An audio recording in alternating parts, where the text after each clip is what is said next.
ప్రియ సోదరి సోదరులారా, మిమ్మల్ని అందరినీ కూడా ప్రభునామపేట ఈ యొక్క సాయంకాల సమయపు వాక్య ధ్యానానికి ఆహ్వానిస్తున్నాను. ప్రభు యొక్క ఉచితమైన కృప ద్వారా మనల్ని, మన కుటుంబాల్ని ప్రభు కాచి కాపాడి ఉన్నారు. మన అవసరాలు తీరుస్తున్నారు. ప్రభుకు స్తోత్రాలు చెల్లిస్తున్నాం. ఇది నాన్న మరొకసారి దేవుడిచ్చిన యొక్క మంచి అవకాశాన్ని బట్టి స్తుతులు చెల్లిస్తూ మనం ప్రార్థన చేసుకుని దీని వాక్యంలో కొనసాగుదాం. ప్రార్థన. పరిశుద్ధ ప్రేమ గల మా తండ్రి, మీకు స్తుతులు చెల్లిస్తున్నాం ప్రభా. ఈ దినమంతా కూడా మీ కృపను మాతో ఉంచారు. మీ కాపుదల మాకు అనుగ్రహించారు ప్రభువా. మా అవసరాలన్నీ తీరుస్తున్నారు తండ్రి. స్తోత్రాలు చెల్లిస్తున్నాం. ఆశ్చర్యకరుడా మీకు స్తోత్రాలు, ఆలోచనకర్త మీకు స్తోత్రాలు. ఆయన ముఖ్యంగా నాయన మా యొక్క ప్రాంతాల్లో, మా గ్రామాల్లో, మా జిల్లాలో, మా రాష్ట్రంలో, మా దేశం అంతా కూడా ప్రభా ఆయన కష్టాల్లో ఉన్న ప్రతి వారిని మీరు ఆదుకోండి. అలాగే ప్రపంచం అంతట్లో కూడా ఆయన ఎవరైతే కష్టాల్లో ఉన్నారో వారందరికీ నీ కృపను దయచేయండి. ఎవరైతే అనారోగ్యంతో ఉన్నారో వారికి నాయన కృప దయచేసి స్వస్థత దయచేయండి. ఆయన వారందరికీ కూడా సేవలు అందిస్తున్న ఆరోగ్య కార్యకర్తలందరినీ కూడా గ్రామ స్థాయి నుంచి దేశ స్థాయి వరకు, అలాగే ప్రపంచం అంతట్లో కూడా ఎక్కడున్నప్పటికీ వారందరినీ సేవ చేస్తున్న వారందరినీ యొక్క హెల్త్ వర్కర్స్ అందరినీ ఆశీర్వదించండి ప్రభా. అదే రీతిగా పాలకులందరినీ నాయన గ్రామ స్థాయి నుంచి దేశ స్థాయి వరకు, అలాగే ప్రతి దేశంలో కూడా ఈ యొక్క నాయకులందరినీ, పాలకులను దీవించండి అయ్యా. ఆయన ఎంతో సహకారం అందిస్తూ అందరినీ కూడా ప్రభువా చక్కగా ఈ యొక్క శాంతి భద్రతలు నడిపిస్తున్న పోలీస్ వర్గాన్ని కూడా మీరు ఆదుకొని నడిపించండి. మీ ఎవరైతే ప్రభువా ఈ యొక్క ప్రత్యేకమైన అవసరాలు ప్రభువా నాయన తీరుస్తూ వాటి కొరకు శ్రమిస్తున్న వారందరినీ దీవించమని, ఎవరైతే దాతలు ఉదారంగా ఎంతో మంచి మనసుతో ఎంతోమందికి అవసరతలో ఉన్న వారికి సహాయపడుతున్నారో వారందరినీ కూడా ఆశీర్వదించండి అయ్యా. మీరే ఈ రాత్రి సమయంలో కూడా మాతో మాట్లాడమని వాక్యం ద్వారా మీరే మహిమ ఘనత పొందవలసిందని యేసు ప్రభు వారి పరిశుద్ధమైన నామమును బట్టి ప్రార్థిస్తున్నాను తండ్రి, ఆమేన్.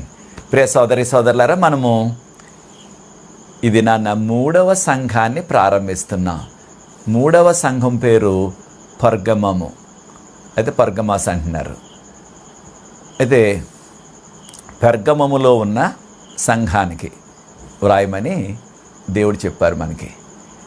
అయితే ఈ యొక్క పెర్గమము అనే మాటకు అర్థం ఏంటంటే హెచ్చించుకొనుట. పర్గమం అనే ఆ యొక్క మాటకు అర్థం హెచ్చించుకొనుట. అయితే దేవుని బిడ్డలారా, మనం దాని గురించి ఈ దినాన్న ఎక్కువగా ధ్యానించబోతున్నాం.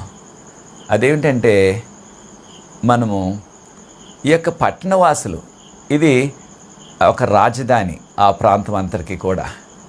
ఈ పట్టణవాసులు చాలా హెచ్చించుకున్నారు, చాలా గర్వించారు. హెచ్చించుకోవటానే గర్వించడం అంటాం మనం, లేకపోతే గర్విష్ఠులు అంటాం మనం. అయితే చాలాసార్లు మన భాషలో ఏమంటాం, ఏదైనా సరే ఎవరైనా సరే కాస్త ఎక్కువగా వారి గురించి చెప్పుకున్నట్లయితే ఏమంటున్నాం, హెచ్చులు చెప్పుకుంటున్నారు, ఈ వ్యక్తి హెచ్చులు చెప్పుకుంటున్నారు అంటాం మనం.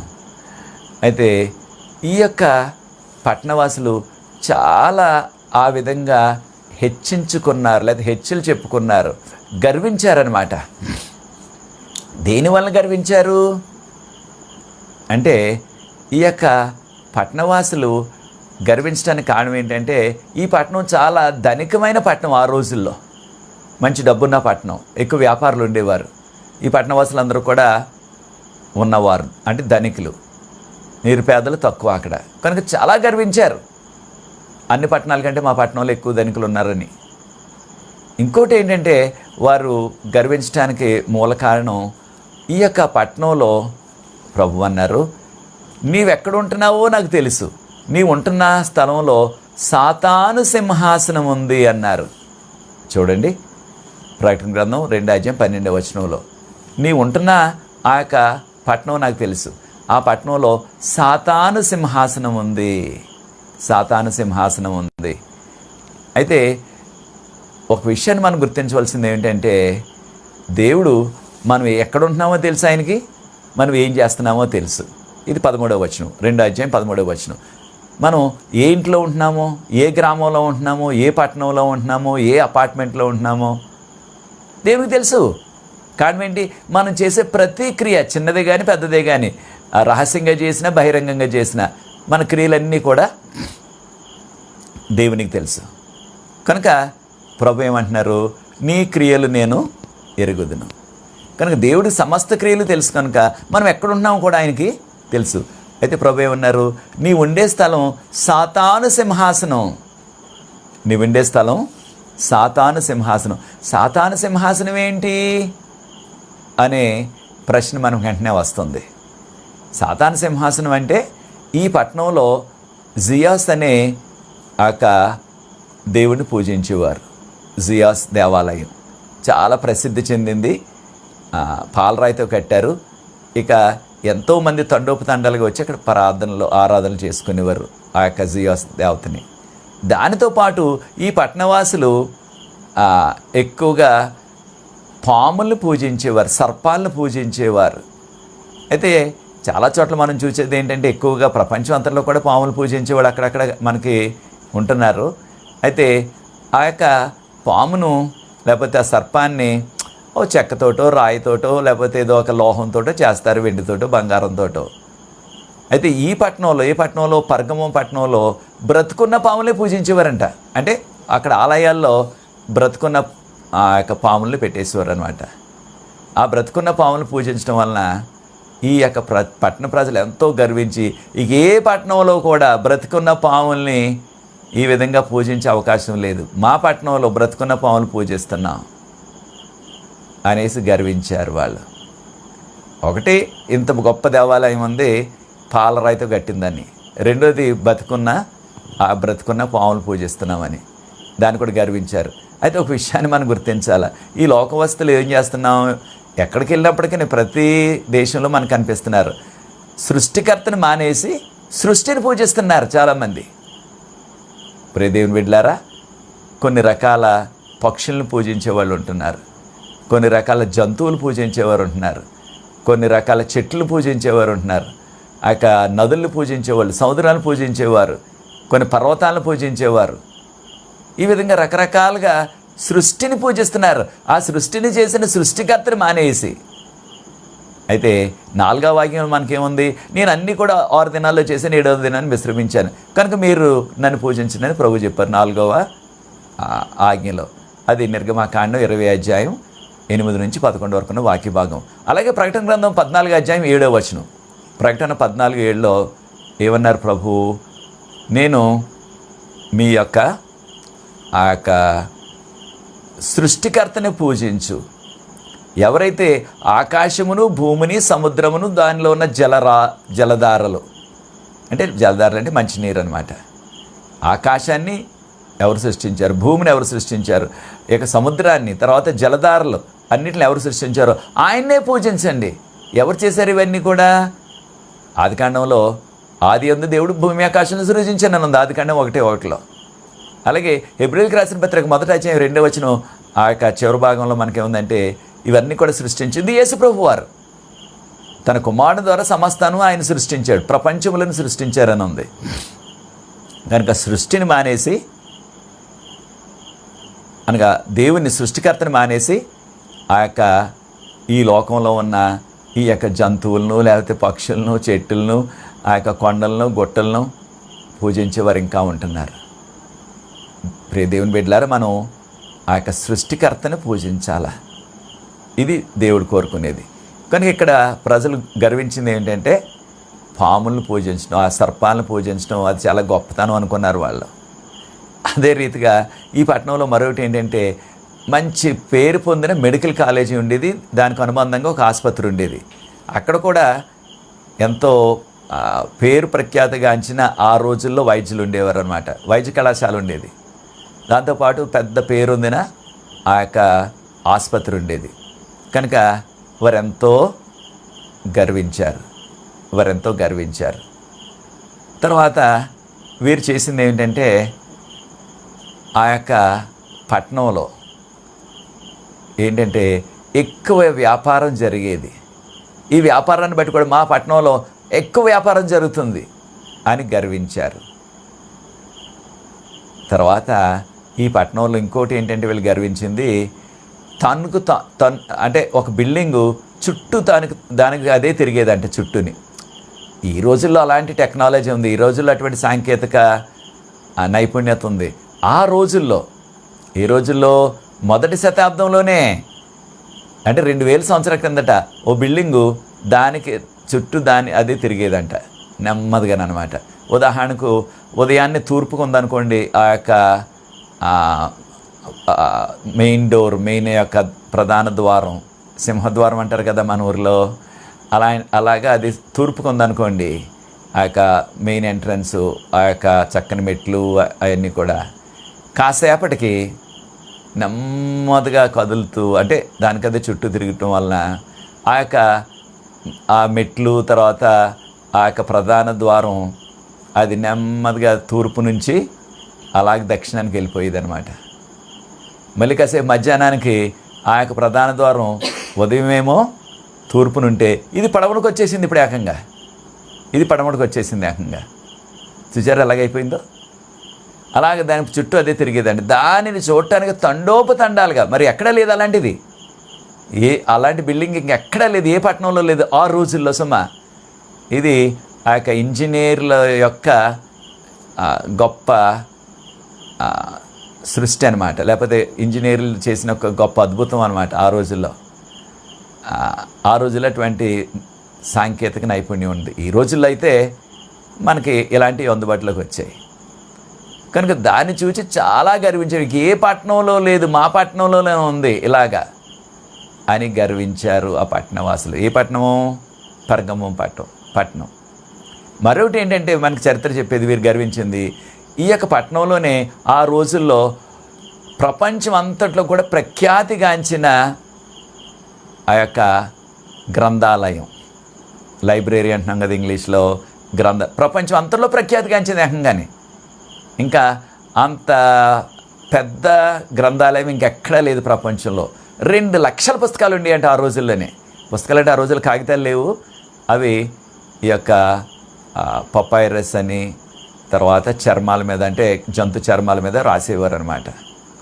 ఇది ఈ పట్టణంలో ఉండేటోడికి మాకున్నంత ఈ యొక్క గ్రంథాలయం ఇంకెక్కడా లేదు ప్రపంచంలో అని గర్వించారు పట్టణవాసులు. మనం ఒక ఆధ్యాత్మిక సత్యాన్ని నేర్చుకోవాలి ప్రియ దేవుని బిడ్డలారా. మనం కూడా గర్విస్తున్నామని దేన్ని బట్టి అయినా, మనకున్న ఆస్తిని బట్టి అయినా, మనకున్న ఉద్యోగాన్ని, మంచి ఉద్యోగం బట్టి అయినా, లేదా మనకున్న పలుకుబడిని బట్టి అయినా, లేదా మనకున్న ఆ యొక్క భూమిని బట్టి అయినా, లేదా మనకున్న మంచి ఇల్లు రోడ్డు పక్కనే మంచిగా ఉంది, చక్కగా ఉంది దాన్ని బట్టో, లేకపోతే మనకున్న ఆ యొక్క అధునాతనమైన వాహనాన్ని బట్టి, మంచి లేటెస్ట్ వెహికల్, లేకపోయినట్లయితే కొంతమంది వారు ఎక్కడో నుంచో ఫారెన్ వెళ్ళినప్పుడు ఏదో నేను ఈ సరుకు అమెరికా నుంచి పట్టుకొచ్చాను, ఈ సరుకు లండన్ నుంచి పట్టుకొచ్చాను, ఈ సరుకు టోక్యో నుంచి పట్టుకొచ్చాను, అలాగా వాళ్ళు వెళ్ళిన దేశాలన్నింటికి వెళ్ళిన ఆ యొక్క అక్కడి నుంచి తెచ్చుకున్న సరుకులు వారు మనకి వెళ్తే చూపిస్తూ ఉంటారు వారి యొక్క ఆ యొక్క ఫ్రంట్ రూమ్లో. అయితే వాటిని బట్టి గర్విస్తున్నామా? లేదా మనకున్న చదువు, ఇగో నాకు ఇంత డిగ్రీలు ఉన్నాయి దాన్ని బట్టి గర్విస్తున్నామా? లేకపోతే మనకు వచ్చిన మార్కులను బట్టి ఇగో నాకు ఇలాగా ఇన్ని మార్కులు వచ్చేసాయి ఆ రోజులో పరీక్షలో. లేకపోయినట్లయితే మనకున్న అందాన్ని బట్ట మనం గర్విస్తుంటా? లేకపోతున్నట్లయితే మన యొక్క బిడ్డలు నా అభివృద్ధిగా అందరూ కూడా అమెరికా వెళ్ళిపోయారు, లేకపోతే అందరిలో విదేశాల్లో ఉన్నారు, వారిని బట్టి గర్విస్తున్నామా? దేనిని బట్టి మనం గర్విస్తున్నాం? ఇంకా కొంతమంది ఏం చేస్తున్నారు, వారికి చక్కని వాయిద్యాలు వాయించే ఆ యొక్క తలాంతు ప్రవహిస్తున్నారు. ఆ వాయిద్యాలు వాయించేవారు ఎంతో గర్విస్తున్నారు, నాలాగా వాయించేవాడు ఎవరు లేరు. ఇంకా అయితే చక్కని పాటలు పాడే తలాంతు ప్రవహిస్తున్నారు. ఆ చక్కని పాటలు పాడి నాలాగా ఇంకెవరు పాడలేరు ఈ ప్రాంతంలో, నేనే గొప్ప పాటలు పాడగలను అంటే మనకున్నది ఏదైనా సరే చాలామంది గర్విస్తున్నారు. ప్రియ దేవుని బిడ్డలారా, మనం దేనిని బట్టి గర్వించాలా? దేవుని బట్టే గర్వించాలా? మనకి కీర్తనలు 20వ కీర్తన 7వ వచనం, 20వ కీర్తన 7వ వచనంలో కొంతమంది గుర్రాలను బట్టి, కొంతమంది రథాలను బట్టి వారు అతిశయిస్తున్నారు. మనం అలా చేయకూడదు. మనం మన దేవుని బట్టే గర్వించాలి. దేవుని బట్టి దేవుని బట్టి గర్వించడం అంటే ఏంటి? దేవుడు ప్రేమమయుడు, మనకు ఉచితంగా రక్షణ ఇచ్చారు, దానిని బట్టి మనం అతిశయించాలి. అంతేగాని మనకున్నది ఏదైనా సరే ఎవరిచ్చారు ఇవన్నీ కూడా మనకి? ఆ ఉద్యోగమైనా, ఇల్లు అయినా, లేకపోతే ఆ చదువైనా, అందమైనా, లేకపోతే ఏదైనా సరే, మనకున్నది ఏదైనా సరే ఈ లోకంలో అదంతా దేవుడిచ్చిందే కదా. కనుక మనం ఏం చేసినా సరే, తిననాను త్రాగినాను ఏమి చేసినాను ఆయన మహిమ కొరకు చేయాలా. 1 కొరింథీ 10:31 1 కొరింథీ 10:31 మనకి ఏదన్నా ప్రభువుకే మహిమ ఇవ్వాలా. అయితే మనం అది చేయకుండా చాలాసార్లు లోకస్తుల వల్లే మనం కూడా గర్విస్తున్నాం. యేసుప్రభువు ఈ లోకంకి వచ్చినప్పుడు ఏం చేశారు? ఆయన దేవుడై ఉండి ఆయన తగ్గించుకుని తను తాను మానవ రూపంలో వచ్చారు. పశువుల చాల్లో జన్మించారు. ఆయన స్థాయికి ఆయన రాజులకు రాజు, ప్రభువులకు ప్రభు, విశ్వాంతరుడు కూడా సృష్టించింది ఆయన, పరిపాలిస్తున్నది ఆయన. ఆయన స్థాయికి ఒక రాజు కుటుంబంలో పుట్టినప్పటికీ ఆయనకి అది చాలా తక్కువ. ఆయనకి రాజు కుటుంబంలో పుట్టినప్పటికీ ఆయన పశువుల చాల్లో పుట్టారు. మనందరికీ తెలిసే విషయం. అంత తగ్గించుకున్నారు. కనుకనే ఫిలిప్పీలకు రాసిన పత్రిక 2వ అధ్యాయం 6, 7, 8 వచనాల్లో తన్ను తాను దేవుడైండి కూడా తగ్గించుకుని ఆయన సిలువ మరణం పొందే వరకు కూడా తగ్గించుకున్నారు ఆయన. చూచారా ఎంతటి తగ్గింపు ఆయన జీవితంలో.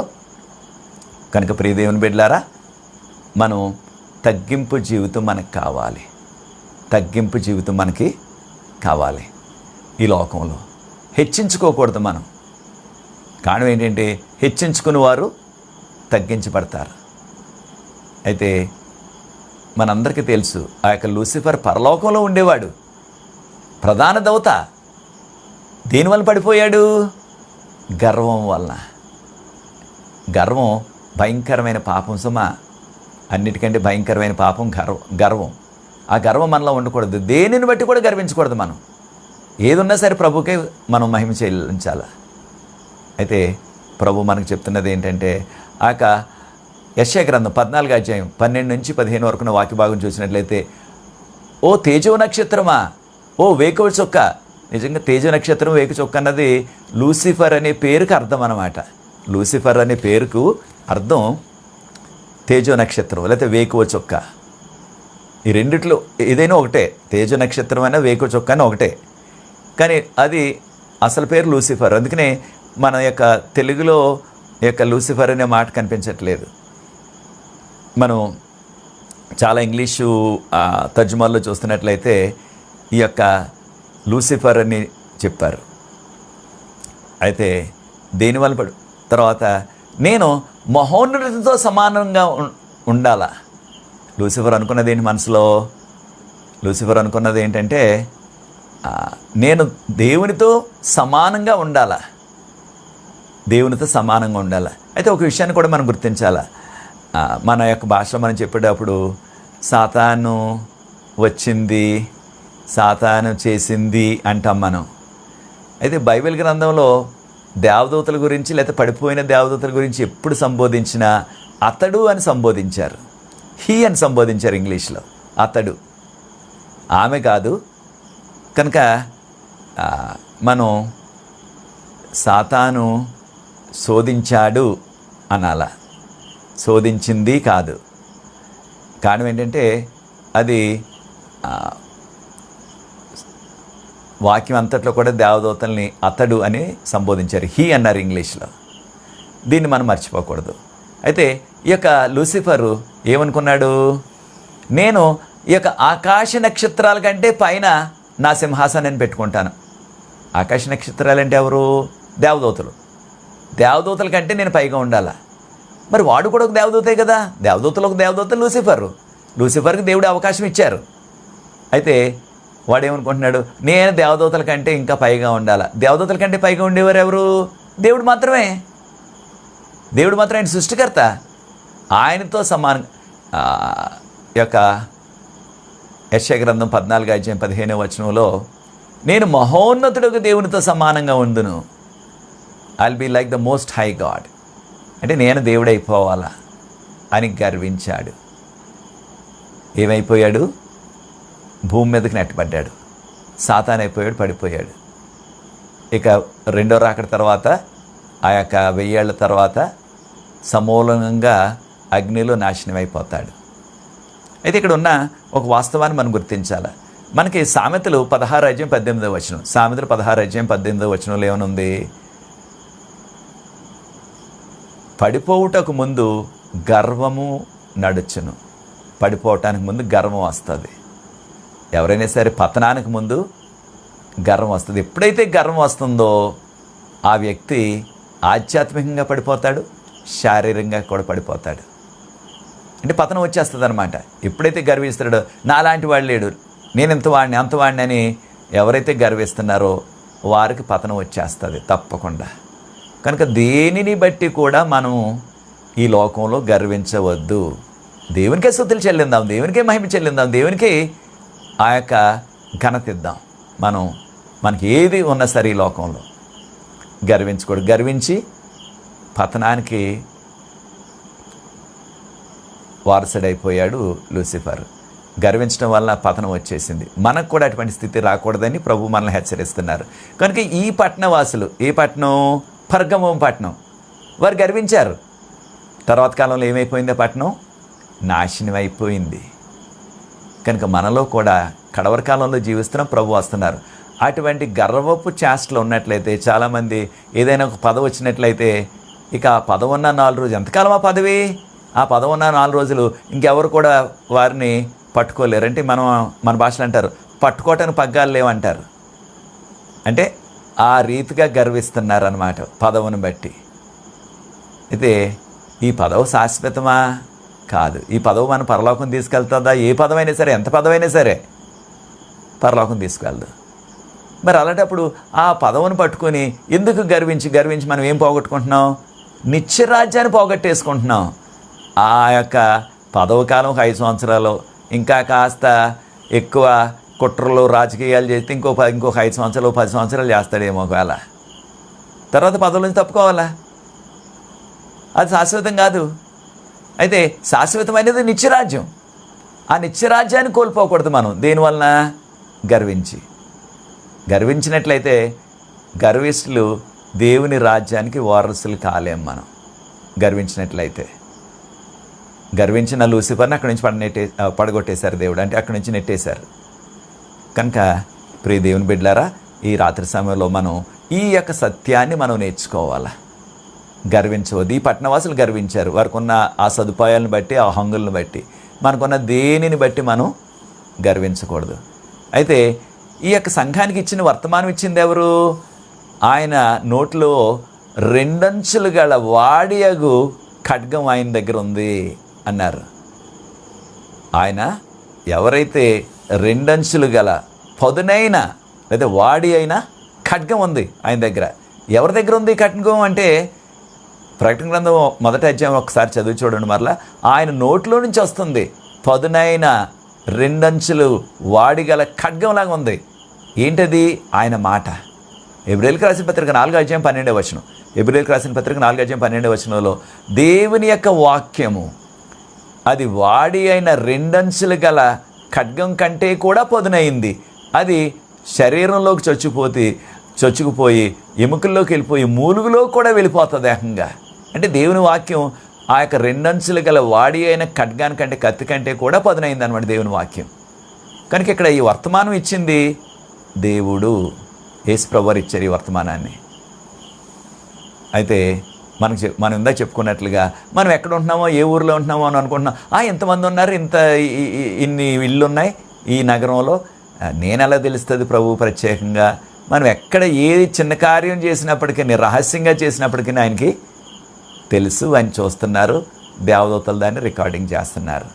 అయితే ప్రభు అంటున్నారు, ఇటువంటి గర్వించిన పట్టణంలో, గర్విష్ఠులైన పట్టణవాసుల మధ్యన ఉన్నప్పటికీ నీవు నా నామాన్ని విడిచిపెట్టలేదు, నా నామాన్ని నువ్వు తిరస్కరించలేదు. మనం కూడా ఈ కర్వకాలంలో జీవిస్తున్నాం. అయితే అనేక మంది వారికి ఉన్న అంగులను బట్టి, వారికి ఉన్న సదుపాయాలను బట్టి ఎంతో గర్విస్తున్నారు. అటువంటి స్థితిలో మనం లేకుండా ప్రియ సోదరి సోదరులారా, ప్రభువును మనం స్తుతించాలా, ప్రభువును కొనియాడాలా. కారణం ఏంటంటే ఈ లోకంలో ఏది ఉన్నప్పటికీ అది శాశ్వతం కాదు. అవన్నీ కూడా అశాశ్వతం. మనకు వచ్చేది ఒకటే శాశ్వతమైనది, ఆయన ప్రేమ, ఆయన కృప, ఆయన రక్షణ. కనుక దాని కొరకు ప్రోకలాడదాం మనం. ఈ లోకంలో ఏది కూడా మనకు శాశ్వతం కాదు, మనకు రక్షణ ఇవ్వదు, మనకి నిత్య జీవం ఇవ్వదు. యేసుప్రభువారు మాత్రమే ఇవ్వగలరు. ఆయన తన్ను తాను తగ్గించుకొని మన కొరకు రిక్తుడై, అంటే ఏమీ లేని వాడికి ఈ లోకంలో జన్మించారు. దేనికి? మనకు రక్షణ ఇవ్వటానికి. మనము ఈ కడవరి కాలంలో జీవిస్తున్నాం. ఆయనకు కుమారులుగా, కుమార్తెలుగా, ఆయనకు యోగ్యమైన వారులుగా, ఆయనకు మహిమ తెచ్చేవారుగా మనం జీవించాలి ఈ కడవరి కాలంలో. కనుక ఎవరైతే తమను తాము తగ్గించుకుంటున్నారో వారు హెచ్చించబడతారు దేవుని ద్వారా. మనం తగ్గించుకుందాం, అప్పుడు దేవుడు మనల్ని హెచ్చిస్తారు. అయితే సాత్వికులు ధన్యులు అనే వాక్యం చెప్తుంది. అంటే సాత్వికం అంటే తగ్గించుకోవటం అన్నమాట. మనం తగ్గించుకొని జీవించినట్లయితే ప్రతి విషయంలో కూడా అప్పుడు మనం ధన్యులు అవుతాం, మనం దీవించబడతాం. కనుక ప్రియ దేవుని బిడ్డలారా, ఈ రాత్రి సమయంలో ఈ యొక్క పర్గమముకున్న సమస్య ఏంటంటే గర్విష్ఠులు వీరు. గర్వం వచ్చేసింది వారికి ఉన్న హంగులను బట్టి, వారికి ఉన్న పట్టణంలో ఉన్న సదుపాయాలను బట్టి. అలాగే మనకున్న సదుపాయాలను బట్టి, మనకున్న పరిస్థితులను బట్టి, మనం ఉంటున్న ఆ ప్రాంతాన్ని బట్టి, లేకపోతే మనం ఉంటున్న పట్టణాన్ని బట్టి, లేకపోతే మనం ఉంటున్న దేశాన్ని బట్టి మనము గర్వించకుండా తగ్గించుకుని ప్రభు మహిమ కొరకు మనం జీవించాలి. అట్లు చేసినట్లయితే ప్రభువుకు మహిమ వస్తుంది, మనకి రక్షణ వస్తుంది.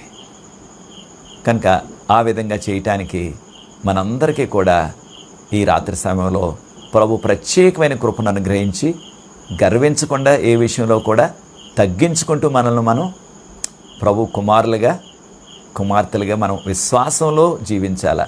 వారు ఇటువంటి గర్విష్ఠుల మధ్య నివసించినప్పటికీ ఈ లోకంలో కడవరి కాలంలో కూడా లోకస్తులు ఎంతో గర్విస్తున్నారు. ఉన్న సైన్స్ని బట్టి, టెక్నాలజీని బట్టి, వారికి ఉన్న సదుపాయాలను బట్టి, వారికి ఉన్న ఈ యొక్క రకరకాల ఆధునికమైన వాహనాలను బట్టి, ఆధునికమైన ఈ యొక్క ఫోన్లను బట్టి, ఆధునికమైన పరికరాలను బట్టి రకరకాలుగా వారు గర్విస్తున్నారు. మనకు అవి ఉన్నప్పటికీ, దేవుని కృపలో అవి మనకు దేవుడు ఇచ్చినప్పటికీ వాటిని బట్టి మనం గర్వించుకుంటే ప్రభుని స్తుతిస్తూ తగ్గించుకొని జీవించినట్లయితే ప్రభు త్వరగా వస్తున్నారు, మనల్ని పరలోకం తీసుకెళ్తారు.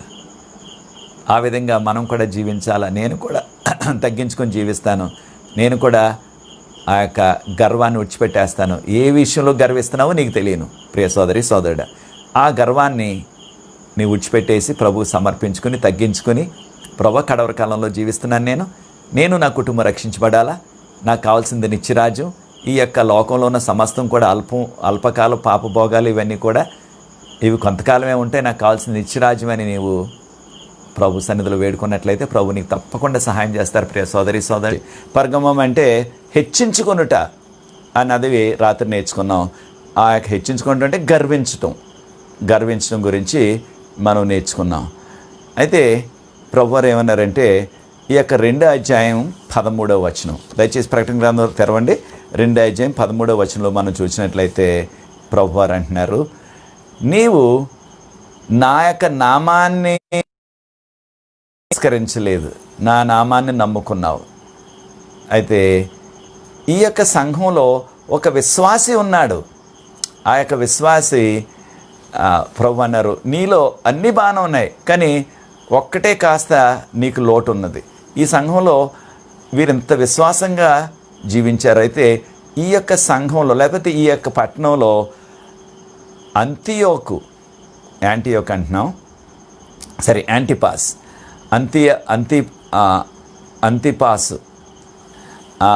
అంతిపాస్ అని మన భాషలో తర్జుమా చేశారు, ఇంగ్లీష్లో యాంటిపాస్ అంటున్నారు. ఆయన చాలా గొప్ప విశ్వాసి ఆ రోజుల్లో ఈ పట్టణంలో. ఆయన ప్రభు కొరకు హతసాక్షి అయిపోయాడు. అంతిపాయి యొక్క అంతిపాయి దేవుని యొక్క దేవునిలో విశ్వాసం ఉంచాడు కనుక సాతాను ఏదో రీతిగా ఈ యొక్క వ్యక్తిని, విశ్వాసంగా ఉన్న వ్యక్తిని మట్టు పెట్టేసినట్లయితే, చంపేసినట్లయితే తక్కిన వారు అందరూ కూడా పారిపోతారు, తక్కిన వారందరూ కూడా విశ్వాసం విడిచిపెట్టి వెళ్ళిపోతారు. ఆయన అంత విశ్వాసంగా ఉన్నాడు, ఆయనకే మరణం వచ్చేసింది, ఆయన్నే ఈ యొక్క శ్రమలు పెట్టి చంపేశారు, కాబట్టి నేను కూడా నమ్ముకున్నట్లయితే నాకు కూడా శ్రమలు అవుతాయి, ఎందుకు వచ్చింది గొడవ అనుకుని వారు విశ్వాసం విడిచిపెట్టేస్తారు అనుకున్నారు. కానీ ప్రభు అన్నారు, ఆ అంతిపయ అనే వ్యక్తి హతసాక్షి అయిపోయినప్పటికీ, హతసాక్షి అంటే ప్రభు విశ్వాసం కొరకు మరణించిన వాడు, ఆయన్ని స్త్రీ అయినా పురుష అయినా హతసాక్షి అంటున్నాం మనం. అటువంటి హతసాక్షి అయిపోయిన వ్యక్తిని మీరు చూచినప్పటికీ మీ విశ్వాసం బలహీనపడలేదు, మీరు భయపడలేదు, మీరు విశ్వాసం విడిచిపెట్టేయలేదు, సంఘాన్ని విడిచిపెట్టేయలేదు, మీరు విశ్వాసంలోనే కొనసాగారు. దానికి నాకు చాలా సంతోషంగా ఉందన్నారు ప్రభువారు. ఈ విషయాన్ని కూడా మనం నేర్చుకోవాలి. అదేంటంటే సాతానికి బాగా ఇష్టమైన ఆయుధం ఏంటంటే దేవుని నమ్ముకున్న వారికి శ్రమలు తెచ్చిపెట్టడం. సాతానికి చాలా ఆనందకరమైన విషయం ఏంటంటే సాతానికి ఈ యొక్క దేవుని నమ్ముకున్న బిడ్డలకి కష్టాలు శ్రమలు తెచ్చిపెడతాం. వాళ్ళు శ్రమలు పడుతుంటే సాతానికి చాలా ఆనందం. ఉద్దేశం ఏంటి? ఈ శ్రమలు వచ్చినట్లయితే వారు విశ్వాసం విడిచిపెట్టేస్తారని. అయితే ఆదిమ సంఘంలో వారు శ్రమలకు భయపడలేదు. మొట్టమొదటిగా ప్రభు కొరకు హతసాక్షి అయిపోయిన వ్యక్తి స్టెఫను, రాళ్ళతో కొట్టేశారు, మనకు తెలుసు.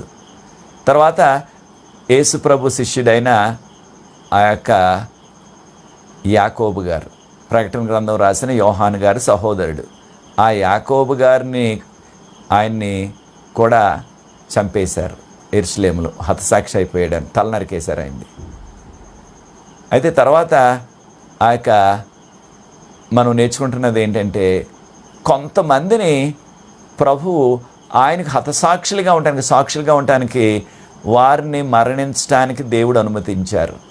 వారు మరణించడానికి దేవుడు అనుమతించారు. ఉదాహరణకు బాప్తిస్మిచ్చే యోహాను గారు, మత్తయి సువార్త 14వ అధ్యాయం. బాప్తిస్మిచ్చే యోహాను గారు ఆయన తల నరికేశారు, మనకు తెలుసు అది. ఆ రోజున యేసుప్రభు ఆ పట్టణంలోనే ఉన్నారు. అయినప్పటికీ ఆయన అడ్డుకోలేదు దాన్ని. కావాలంటే ఆయన దాన్ని ఆపేయగలరు, ఆ శక్తి ఆయనకు ఉంది, కానీ ఆయన అడ్డుకోలేదు. కారణం ఏంటి? బాప్తిస్మిచ్చే యోహాను ప్రభు కొరకు ఒక హతసాక్షిగా నిలవాలని. అదే రీతిగా కొంతమందిని దేవుడు ఏం చేశారు? ఆయన యొక్క సేవ నిమిత్తం, లేకపోతే ఆయన వారి ద్వారా జరిగించాలన్న ఆ యొక్క కార్యాల నిమిత్తం ఏం జరిగింది? వారిని ఆ యొక్క మరణాపాయం నుంచి తప్పించారు. ఉదాహరణకు ప్రకటన గ్రంథం రాసిన యోహాను గారిని కాగే పొంగే నూనెలు వేసేశారు. అయితే ఆయనకి ఏ హాని కలగలేదా పొంగే నూనెలో? ఆయన సంఘ చరిత్ర చెప్పేది ఏంటంటే చల్లగా చక్కగా కూర్చుని ఆయన చిరునవ్వు నవ్వుతున్నాడు. ఆ యొక్క పెద్ద పాత్రలో నూనె వేసేసి వేడి చేస్తుంటే ఆ నూనె వేడెక్కిపోయి అంకంగా పొంగిపోయి బయటపడిపోతుందంటే అంకంగానే ఆ పాత్రలో నుంచి, ఆ యొక్క డేక్షలో నుంచి. కానీ ఈయనకి ఏ కీడు కలగలేదు, దేవుడు రక్షించారు. అందుకనే ఇక ఆయన్ని ఎలా చంపాలో తెలియక ఎవరిని, ప్రకటన గ్రంథం రాసిన యోహాను గారిని, ఆయనే శిష్యుడైన యోహాను కూడా కదా, తీసుకెళ్ళి ఆ పద్మాసని లంకలో వేసేశారు అన్నమాట. తీసుకెళ్ళి అక్కడే ప్రభు దర్శనం ఇచ్చారు, ప్రకటన గ్రంథంలో ఉన్న విషయాలు చెప్పారు, చూపించారు దర్శనంలో. అవన్నీ కూడా ఒకటి ఆయన రాశారు అక్కడ పద్మాస్ అనే లంకలో, ఆ దీవిలో. అలాగే పేతురు గారిని కూడా చంపేయాలని ఆకి జైల్లో వేసేస్తే రాత్రి దేవుడు దేవదూతను పంపించి జైల్లోంచి తీసుకొచ్చేశారు. ఒకవేళ జైల్లో ఉంటే మరుసటి రోజున పేతురుని చంపేయడానికి వాళ్ళు కుట్ర వేశారనమాట. ఇలాగా సాతానుడు అనేక మందికి ఈ యొక్క శ్రమలు రప్పించాడు. అయితే మనం నేర్చుకుంటున్నది ఏంటంటే కొంతమందిని ఆయనకు హతసాక్షులుగా ఉండటానికి ప్రభు అనుమతించారు. కొంతమందిని ఏమో ఆయనకు మహిమకరంగా, లేకపోతే ఆయన సేవను ఇంకా కొనసాగించడానికి ఆయన ఆ యొక్క మరణాపాయం నుంచి రక్షించారు. అయితే ఎవరైతే మరణించడానికి ఆయన అనుమతించారో వారితో ప్రభు, లేకపోతే వారి పట్ల ఆయన ఏమంటారంటే నా కృప ఈ యొక్క కుమారునికి చాలును. ప్రభు వాడుకున్నారు ఆయన కొంతకాలం, ఇక నా కృప చాలు అంటే ఇక ఆయన హతసాక్షి అయిపోయినట్లయితే దాని ద్వారా ప్రభు నామానికి ఘనత వస్తుంది. అయితే మనకు వాక్యంలో ఏం చెప్పారు ప్రభువారు? ఆ యొక్క యోహాను సువార్త 16వ అధ్యాయం 2వ వచనంలో ఒక దినం వస్తుంది మిమ్మల్ని చంపేయటానికి ఆ యొక్క ప్రజలు ముందుకు వస్తారు, చంపేస్తారు కూడా కొంతమందిని. అదే రీతిగా మత్తయి సువార్త 5వ అధ్యాయం 10వ వచనంలో నా కొరకు నిందలు హింసలు పొంది నా కొరకు ఎవరైతే ప్రాణాన్ని అర్పిస్తారో, అంటే నా కొరకు అంటే దేవుని కొరకు ఎవరైతే హతసాక్షులు అయిపోతారో, మరణిస్తారో వారు ధన్యులు, అటువంటి వారిది పరలోక రాజ్యం అన్నారు ఏకంగా ప్రభువారు. చూచారు ఎంత గొప్ప ధన్యతో? పరలోక రాజ్యం అటువంటి వారిది, పరలోక రాజ్యం అటువంటి వారిది. కనుక ప్రియ దేవుని బిడ్డలారా, మనం నేర్చుకోవాల్సింది ఏంటంటే ఈ యొక్క పరలోక రాజ్యం ఇటువంటి వారికి ఉంది. ఎవరికి? ప్రభు కొరకు వారి ప్రాణాలు త్యాగం చేసిన వారికి. వారిని హతసాక్షులు అంటున్నాం. హతమైపోయారు కానీ ప్రభు కొరకు సాక్షులు వారు. ఇంగ్లీష్లో మార్టియర్ అంటారు. అయితే ప్రియ దేవుని బిడ్డలారా, ఈ యొక్క ప్రత్యేకమైన సత్యాన్ని మనం నేర్చుకోవాలా. ఆ ప్రత్యేకమైన సత్యం ఏంటంటే ప్రభు బిడ్డలుగా మనం ఈ కడవరి కాలంలో జీవిస్తున్నాం. ప్రభు కొరకు జీవిద్దాం. ప్రభు మనల్ని ఆశీర్వదిస్తారు, ప్రభు మనల్ని హెచ్చిస్తారు, ప్రభు మనల్ని దీవిస్తారు. ఈ లోకంలో మరణం ఎలాగ తప్పదు. ఒక రోజున మనం ఏదో అప్పటికి తప్పించుకోవడానికి ఏదో అబద్ధం చెప్పి తప్పించుకున్న ఆ రోజున మరణం తప్పుతుందా? ఏదో రోజున వస్తుంది మరణం. అయితే ప్రభు కొరకు మరణించినట్లయితే వారు గ్యారంటీ క్యాండిడేట్లు ఇది పరలోక రాజ్యానికి, ప్రభు దగ్గరికి వెళ్ళటానికి. కనుక ఈ విషయాన్ని మనం నేర్చుకోవాలి. కనుక ఈ యొక్క కడవరి కాలంలో కూడా సాతాను ఏం చేస్తున్నాడు? ఆగ్రహం తెచ్చుకుని ఘటసర్పం అంటే సాతానికి ఘటసర్పం అని ఒక పేరు అనమాట. ప్రకటన 12:17 చూడండి ఒకసారి. ప్రకటన గ్రంథం 12:17 ఆ ఘటసర్పం ఆగ్రహం తెచ్చుకుంటే కోపం తెచ్చుకుని ఎవరైతే ఆజ్ఞలు కాపాడుతున్నారో, ఏ ఆజ్ఞలు? దేవుని ఆజ్ఞలు, 10 ఆజ్ఞలు. ఎవరైతే యేసు ప్రభు యొక్క సాక్ష్యాన్ని కలిగి ఉన్నారో వారి మీదకి యుద్ధం చేయడానికి వచ్చి. యుద్ధం అంటే ఏంటి? ఏదో వచ్చి మనకు బహుమతి ఇచ్చి లేదా పూలదండ వేసి వెళ్ళిపోవటానికి కాదు కదా. యుద్ధం అంటే చంపేయటానికి వాడు వస్తున్నాడు.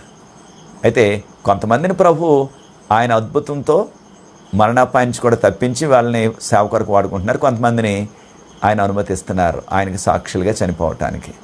కనుక ఈ విషయాన్ని మనం గుర్తుంచుకోవాలి. కడవరి కాలంలో మనకు కూడా అటువంటి పరీక్ష రాబోతుంది. సాతాను మళ్ళీ తేబోతున్నాడు. ఈ యొక్క శ్రమకాలం రాకడకు ముందు అందరికీ కూడా శ్రమ వస్తుందని దానియేలు 12:1 మహాశ్రమ వస్తుంది అప్పుడు. అయితే మీ తరపున మీ పక్షాన నిలుస్తారు ఎవరు? మిఖాయేలు. మిఖాయేలు అంటే యేసుప్రభు వారికి మరో పేరు అనమాట. మన తరపున నిలబడతారు. ప్రభు మనం ఎప్పుడైతే మన కష్టాల్లో ఉంటే ప్రభు వచ్చి మన కొరకు నిలబడి మనకు సహాయం చేస్తారు. అలాగే షడ్రక్ మేషక్ అబేద్నెగోని యొక్క అగ్నిగుండంలో వేసేస్తే ఆయన దిగొచ్చారు అగ్నిగుండంలోకి. కనుక అగ్నిగుండం ఏమీ చేయలేకపోయింది. అగ్ని వారి మీద ఏ విధమైన శక్తిని లేకపోయింది. అగ్ని దేవుడు ఉన్నారు కనుక మనకు కూడా ఇక్కడ వరకు కాలంలో కాచి కాపాడతారు. కనుక ఈ యొక్క అంతిపై అనే వ్యక్తి ప్రభు కొరకు హతసాక్షి అయిపోయాడు ఈ యొక్క సంఘంలోనే. కనుక మనం కూడా ఈ కడవరి కాలంలో అటువంటి అవకాశం వచ్చినట్లయితే ప్రభు కొరకు హతసాక్షి అయిపోయే అవకాశం, దాన్ని విడిచిపెట్టుకోవద్దు. కారణం ఏంటంటే అలాగే హతసాక్షులు అయిపోయిన వారు ధన్యులు. అటువంటి వారిది పరలోక రాజ్యం, గ్యారంటీగా పరలోకం వెళ్ళిపోతారు వాళ్ళు. మనకు కావాల్సింది అదే కదా పరలోకం. ఈ లోకంలో ఎంతకాలం జీవిస్తే ఈ లోకం శాశ్వతం? పరలోకం అయితే శాశ్వతం. దాని కొరకు ప్రోకలాడదాం మనం. అయితే ప్రభు అంటున్నారు, నాకు కొన్ని విషయాలు నీలో నచ్చలేదు. అన్నీ బాగానే ఉన్నాయి, ఇంతవరకు బాగానే ఉంది. ఇదంతా కూడా దేవుడు కొన్ని విషయాలు నాకు నచ్చలేదు. ఏంటి ఆ విషయాలు అంటే, అది నీలో బిలాము సిద్ధాంతాలు ఉన్నాయి, బిలాము బోధలు ఉన్నాయి నీలో. బిలాం బోధలు ఏంటి అనే ప్రశ్న వెంటనే వచ్చేస్తుంది మనకి. బిలాం ఎవరు? బిలాం అనే వ్యక్తి ఒక ప్రవక్త లాంటి వాడు. ప్రవక్త, దర్శనాల ద్వారా ప్రభు మాట్లాడేవారు. ఇతను మోయాబీయుడు. అప్పటికి ఇశ్రాయేలీలు మోషే గారి నాయకత్వంలో ఆ యొక్క యోర్దాను నది దగ్గరికి వచ్చేసారు. యోర్దాను నది దగ్గరలో ఎవరు నివసిస్తున్నారంటే మోయాబీలు, ఆమోనీయులు, లోతు సంతానం అన్నమాట. వారు అన్యులుగానే మిగిలిపోయారు, విశ్వాసంలో లేరు వారు. అయితే అన్యుల్లో కూడా ఈ విధంగా దర్శనాలు వస్తూ దేవునితో మాట్లాడుతున్న వ్యక్తి బిలాము. అయితే ఈ యొక్క రాజుగారి పేరు బాలాకు. ప్రవక్త పేరు బిలాము, రాజుగారి పేరు బాలాకు. రాజుగారు ఇంతమందిని చూసి ఏకంగా ఇసుక రేణువుల్లాగా ఉన్నారు. ఏకంగా సముద్రం పక్కన ఉన్న ఇసుక అంతా. కారణం ఏంటంటే అప్పుడు దాదాపుగా 20 నుంచి 30 లక్షల మంది ఒకే చోట, వాళ్ళందరూ కూడా ఒక గుంపుగా వస్తున్నారు. ఇశ్రాయేలీలు వచ్చి అక్కడ ఆగారు. వాళ్ళని చూసి రాజుగారు భయపడిపోయి, అయ్యి బాబోయ్ వీళ్ళతో యుద్ధం చేయలేను, నేను గెలవలేనని ఆయన రాజుగారు ఒక వినికిడి విన్నారు. ఏమని? ఓ బిలాం అని ఒక వ్యక్తి ఉన్నాడు మన రాజ్యంలోనే, ఆయన్ని పిలిపిస్తే, ఆయన ఎవరు శపిస్తే వాళ్ళు శపించబడతారంటే, ఎవరిని దీవిస్తే వాళ్ళు దీవించబడతారంట. ఆయన పిలిపించి ఆయనకి ఏదో బహుమతులు ఇచ్చి మనం ఈ సైన్యం లేకపోతే ఈ యొక్క జనాంగం అంతని కూడా శపించేయమని చెప్దాం అనేసి కౌరు పెట్టాడు రాజుగారు. కొంతమంది సేవకుల్ని, కొంతమంది కొంత మంచి బహుమతులు, రాజుగారు ఇచ్చే బహుమతులు అంటే ఏ చిన్న చిన్నవి కాదు కదా, మంచి బహుమతులు ఇచ్చి బంగారం అలాంటివి పంపించి, రాజుగారు మిమ్మల్ని రమ్మంటున్నారు, ఒకరెవరో పెద్ద జనాంగం వచ్చారంట, వాళ్ళని శపిస్తే సరిపోద్ది అంతే, నువ్వు ఇంకేం చేయక్కర్లేదు, మరి ఇంకా ఎక్కువ బహుమతులు ఇస్తానంటున్నారు, రాజుగారు రమ్మన్నారు. ఆయన అన్నాడు, నేను రాలేను, మా దేవుడు సెలవిస్తే నేను వస్తాను అంతేగాని లేకపోతే నేను రాను అన్నాడు ఆయన. అయితే ఈ విషయాలు మనం సంఖ్యాకాండం 22, 23, 24, 25 అధ్యాయాలు మీరు చదివి చూడండి, మీకు సమయం నుండి ఈ రోజు కానీ రేపు కానీ. సంఖ్యాకాండం 22 నుంచి 25 వరకు ఉన్న అధ్యాయాలు మీరు చదివి చూడండి. అయితే 22 అధ్యాయంలో అప్పుడు అన్నాడు, మీరు రాత్రి ఇక్కడ నిద్రపోండి, ఇక్కడే మా ఇంటి దగ్గరే ఉండండి, నేను మా దేవుడిని అడుగుతాను రాత్రికి, ఆయన జవాబు చెప్తే ఏం చెప్తే అది ఉదయాన్నే మీకు చెప్తాను. రాత్రి ప్రభు అన్నారు, ఎవరు వీళ్ళు, జరిగిందంతా చెప్పాడు. రాజుగారు పంపించారు, అయ్యా మరి వెళ్ళమంటారంటే వెళ్ళొద్దు, బిలాము నువ్వు వెళ్ళొద్దు అన్నారు. ఆయన ఉదయాన్నే లేచి మా దేవుడు వెళ్ళొద్దు అన్నాడు, నేను రాలేను అన్నాడు. వాళ్ళు వెళ్ళిపోయి రాజుగారికి చెప్పారు. రాజుగారు మళ్ళా సాయంత్రం ఎక్కువ మందిని ఇంకా విలువైన బహుమతులతో పంపేశాడు. పంపేసేటప్పటికి వాళ్ళు వచ్చారు. వాళ్ళు వచ్చి రాజుగారు రమ్మంటున్నారు, ఇగో ఇవన్నీ కూడా నీకు ఇచ్చేస్తానన్నారు. ఇంకా ఆయన శోధించడానికి ఆ యొక్క డబ్బు, ఆ విలువైన ఆ యొక్క బహుమతులు చూసేటప్పటికి ఆయనకు కూడా శోధన వస్తుంది. చాలాసార్లు ఇదే సమస్య మనకి, ఎక్కువ డబ్బు చూసినా, ఎక్కువ విలువైన వస్తువులు చూసినా మనకు కూడా శోధన వచ్చేసి చేయకూడని పనులు చేసేస్తున్నాం చాలాసార్లు. ఇది జాగ్రత్తగా ఉండాలి మనం. కడవరి కాలంలోనూ ప్రభు వస్తున్నారు. ఈ డబ్బు, ఈ యొక్క సరుకులు, లేకపోతే ఈ యొక్క బహుమతులు మనకి నిత్యరాజ్యం ఇస్తాయా, పరలోకం తీసుకెళ్తాయంటే గ్యారంటీగా కానే కాదు. ఇంకా పరలోకం వెళ్ళడానికి ఇవి అడ్డుబండలు, ఇవి ఈ యొక్క బహుమతులు, లేకపోతే ఈ యొక్క బంగారం, ఇవన్నీ కూడా. కనుక మనం జాగ్రత్తగా ఉండాలా. అయితే ఈయన మళ్ళీ ప్రభువుని అడిగితే ప్రభు అన్నారు, ఎల్లు కానీ శపించొద్దాలని. అప్పుడు ఈయన ఉదయాన్నే లేచి వాళ్ళతో వెళ్ళిపోయాడు. వాళ్ళు వెళ్ళిపోయారు ముందు ఈయన వెళ్తున్నాడు. ఈయన చెప్పుంటాడు, మీరు వెళ్ళిపోండి నేను వచ్చేస్తాను అనేసి. మా దేవుడు ఇచ్చాడు పర్మిషన్, సెలవు ఇచ్చాడు, వచ్చేస్తాను. ఆయన గాడిద ఉంది. ఆ రోజుల్లో మరి యొక్క వాహనాలు లేవు కాబట్టి ఇప్పుడులాగా గాడిదల మీద, గుర్రాల మీద వెళ్ళేవారు. గాడిద ఉంది ఈయనకి. ఆయన గాడిదని ఎక్కేసి వెళ్ళిపోతుంటే బహుశా మనసులో అనుకుని ఉంటాడు, ఏమని, వెళ్ళిన తర్వాత అవన్నీ కూడా పొందాలంటే, రాజుగారు ఇచ్చే ఘనత పొందాలంటే, రాజుగారు కాలేదని పెద్ద పదవి ఇచ్చేస్తాడేమో నాకు, కనుక నేను శపించేద్దాంలే, ఏదో మాట శపించడమే కదా అనుకుని ఉంటాడు బహుశా మనసులో. అది వెంటనే మనం ఏ మనసులో అనుకున్నా సరే ఎవరికి తెలిసిపోతుంది? దేవునికి తెలిసిపోతుంది. మన మనసులో ఏదనుకున్నా దేవునికి తెలిసిపోతుంది, మన ఆలోచనలన్నీ కూడా. కనుక ఆయన గాడిద మీద వెళ్తుంటే దేవదూత ఖడ్గంతో నిలబడ్డారు ఒక చోట.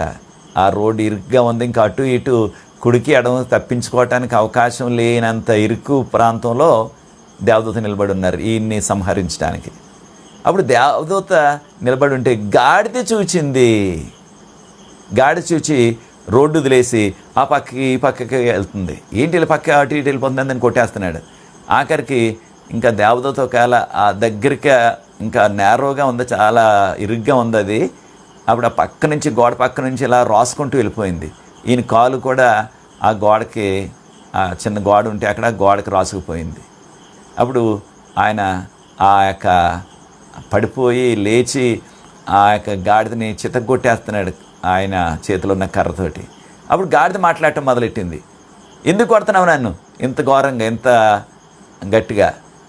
అప్పుడు అయ్యో గాడిద మాట్లాడటం ఏంటి అని సిగ్గుపడకుండా, ఆశ్చర్యపడకుండా, ప్రతిసారి కూడా నన్ను చక్కగా మోసుకెళ్ళావు, ఇవాళ నీకు ఏం పోయగలం వచ్చింది?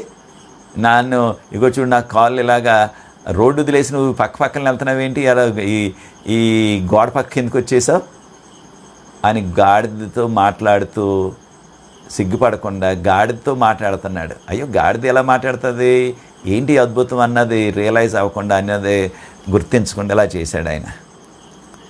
అప్పుడు ఒక విషయాన్ని మనం గుర్తించాలండి, గాడిద చూసింది దేవదూతని, ఈయన చూడలేదు.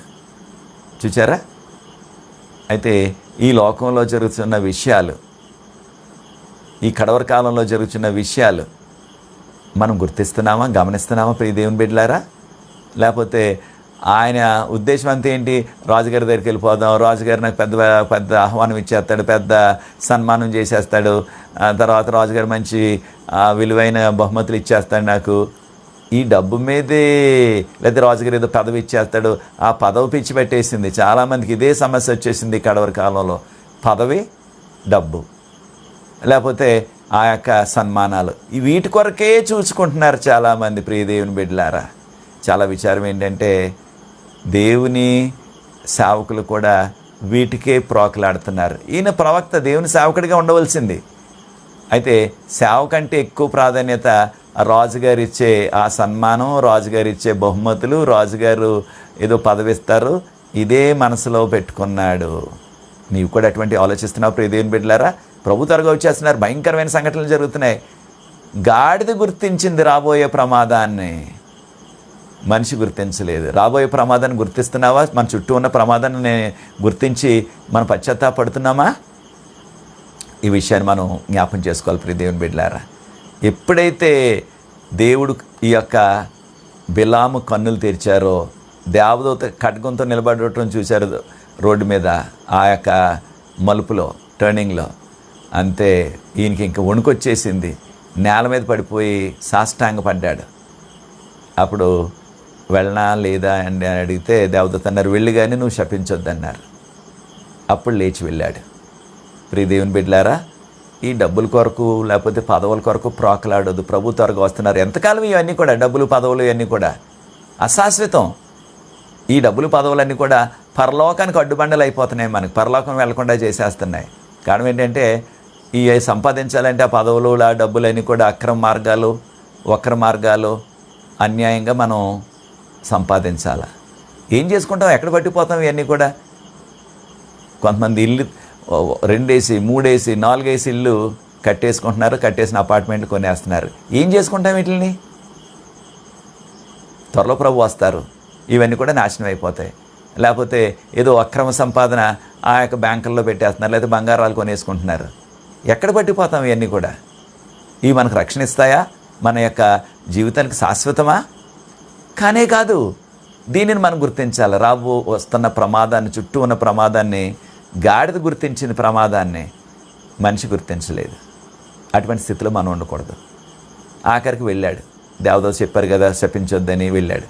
వెళ్తే తప్పకుండా రాజుగారు చేయవలసిన మర్యాదలు అన్నీ చేశారు. ఎందుకంటే మరి ఈయన శపించాలి కాబట్టి ఆ యొక్క పర్వతం మీదకి తీసుకెళ్ళిపోయి పెద్ద కొండ మీదకి వెళ్ళి అందరం చూపెట్టేవాడికి ఆయన చూసి, అప్పుడు ఆయన 7 బలి అర్పణలు అర్పించమన్నాడు.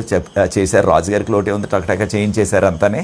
అప్పుడు వాళ్ళని చూసి దీవిస్తున్నాడు. ఈయన శపించడం మానేసి దీవిస్తున్నాడు. రాజుగారి కోపం వచ్చి, నేను దీవించమని తీసుకురాలేదు, శపించమని తీసుకొచ్చి నేను దీవిస్తున్నాను అని ఇంకొక అవతలకి తీసుకెళ్ళి, ఇక్కడ నుంచి చూడు వీళ్ళందరినీ ఎంతమంది ఉన్నారు, శపించంతే చాలు అంటే మళ్ళీ అలాగే 7 అర్పణలు అర్పించి మళ్ళీ దీవిస్తున్నాడు. శాపం రావట్లేదు అసలు నోట్లో నుంచి. రాజుగారి కోపం వచ్చింది, ఏంటి నేను ఎందుకు తీసుకొచ్చాను, నేను ఏదో గౌరవించాలని, నీకు ఎంతో ఉన్నతమైన స్థానం ఇవ్వాలనుకున్నాను నేను, మరి ఇలా చేస్తున్నావు నువ్వు. ఆయన రాజుగారి కోపం వచ్చింది. 3వసారి కూడా అలాగే చేశాడు.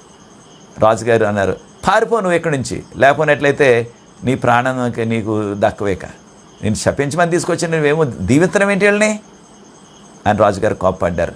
ఈ విషయాలు మీరు 24వ అధ్యాయం సంఖ్యాకాండంలో చదవచ్చు. అప్పుడు ఇక శపించలేకపోతున్నాడు కదా, ఈయనకేమో పదవి కావాలి, ఈయనకేమో డబ్బులు కావాలి.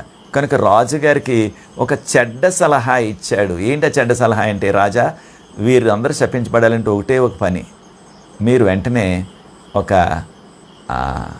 బలి అర్పణ, లేకపోతే మీ దేవతలకు బలి అర్పణ ఏర్పాటు చేసేసి అక్కడ మ్యూజిక్ పెట్టేసి, మరి ఈ యొక్క ఇటువంటి అన్యుల పండుగల్లో ఆ యొక్క మ్యూజిక్ లేకపోతే డ్యాన్స్లు అవన్నీ కూడా ఉంటాయి. అలా పెట్టేసి మ్యూజిక్ వేసి డ్యాన్స్ వేసేసి అక్కడ బలి అర్పణలు వేసేస్తే అప్పుడు ఇశ్రాయేలీల ప్రజలు అక్కడికి వచ్చేస్తే వాళ్ళని ఏదో రీతిగా వాళ్ళని వ్యభిచారంలోకి దించేయాలి. ఇవన్నీ కూడా ఏర్పాటు చేయమంటే రాజుగారు టకటక ఏర్పాట్లు చేయించేసి ఒక బలి అర్పణ, అంటే వాళ్ళ దేవతలకి ఏదో అర్పణ ఇస్తున్నట్లుగా, బలి ఇస్తున్నట్లుగా ఒక యాక్షన్, అంటే అలాగే కార్యక్రమం చేసేసి దాని సందర్భంగా ఈ యొక్క డ్యాన్స్లు వేసేస్తున్నాం, పాటలు పాడేసి లేకపోతే మ్యూజిక్ పెట్టేసి డ్యాన్స్లు వేసేయటం. అప్పుడు ఈ యొక్క యువకులు ఉన్నారు ముఖ్యంగా ఇశ్రాయేలీలు. వారు ఏంటి మ్యూజిక్ వినపడుతుంది పక్కనే, ఏం జరుగుతుంది అక్కడ అని చూడటానికి వెళ్ళి ఉంటారు బహుశా. అది చూసి వాళ్ళు అందరు డ్యాన్సులు వేస్తుంటే వీళ్ళకి కూడా ఆ యొక్క డ్యాన్సులు వేయాలని ఆశ పుట్టేసింది. చాలామంది ఇదే ప్రాబ్లంలో ఉన్నారు ఈ రోజుల్లో. విశ్వాసులు కూడా యువకులు ఈ యొక్క లోక సంబంధమైన మ్యూజిక్లో డ్యాన్సుల్లో కూరుకుపోతున్నారు. చాలా ప్రమాదం అది. దానిలో కూరుకుపోయి ఇది ఆల్రెడీ వీళ్ళని పాపంలోకి లాగేయటానికి వీళ్ళు వేసిన ఒక గాలం లాంటిది. వాళ్ళకి ఆ యొక్క దేవతలకు అర్పించినవి కూడా పెట్టేశారు. ఆ యొక్క పట్టుకొచ్చి అమ్మాయిలు పెడుతుంటే వీళ్ళు చక్కగా సంతోషంగా తినేశారు. ఈ యొక్క అన్యులైన అమ్మాయిలు వీరు ఈ యొక్క మిద్యానీయులు అనమాట. అయితే తర్వాత మరి ఇది ఒక పథకం ప్రకారంగా కుట్ర కదా ఇది. వీళ్ళని వ్యభిచారం చేయటానికి ఆహ్వానించేశారు ఆ యొక్క స్త్రీలు, ఆ యొక్క యవ్వన స్త్రీలు, ఆ డ్యాన్సులు వేస్తున్నవారే. వీరు అవకాశం వచ్చిందనుకొని ఎంజాయ్. పర్గమ సంఘంలో కొన్ని ఆధ్యాత్మిక సత్యాలు నేర్చుకున్నాం. పర్గమం అంటే గర్వించిన వారు లేదా గర్విష్ఠులు, హెచ్చించుకున్నవారు అనే అర్థాన్ని మనం నేర్చుకున్నాం. ఏ విధంగా గర్వించారో, ఏ విధంగా హెచ్చించుకున్నారో, ఆ విధంగా హెచ్చించుకొని గర్వించిన లూసిఫర్ ఏ విధంగా పతనమైపోయాడో మనం నేర్చుకున్నాం. అదే రీతిగా గత దినాలన మనం బిలాము చేసిన బోధ, బిలాము డబ్బుకి ఆశపడి ఆ యొక్క బహుమతులకి కక్కుర్తిపడి ఏదో పదవి వస్తుందని ఆశించాడు పాపం రాజు దగ్గర నుంచి. వారిని శపించలేకపోయాడు, దీవెనే వచ్చింది నోట్లో నుంచి. వారిని శపించడానికి లేదా వారి కీడి కలిగి చేయటానికి ఒక చెడ్డ సలహా ఇచ్చాడు రాజుకి. చెడ్డ సలహా ఏంటంటే, మీరు ఈ యొక్క బలి అర్పణ ఏర్పాటు చేయండి. ఆ బలి అర్పణ పేరు మీద చక్కని సంగీతం, ఆ సంగీతానికి డ్యాన్స్లు వేసే వారిని, యువత ఆ యొక్క డ్యాన్సర్స్ని మీరు ఏర్పాటు చేయండి.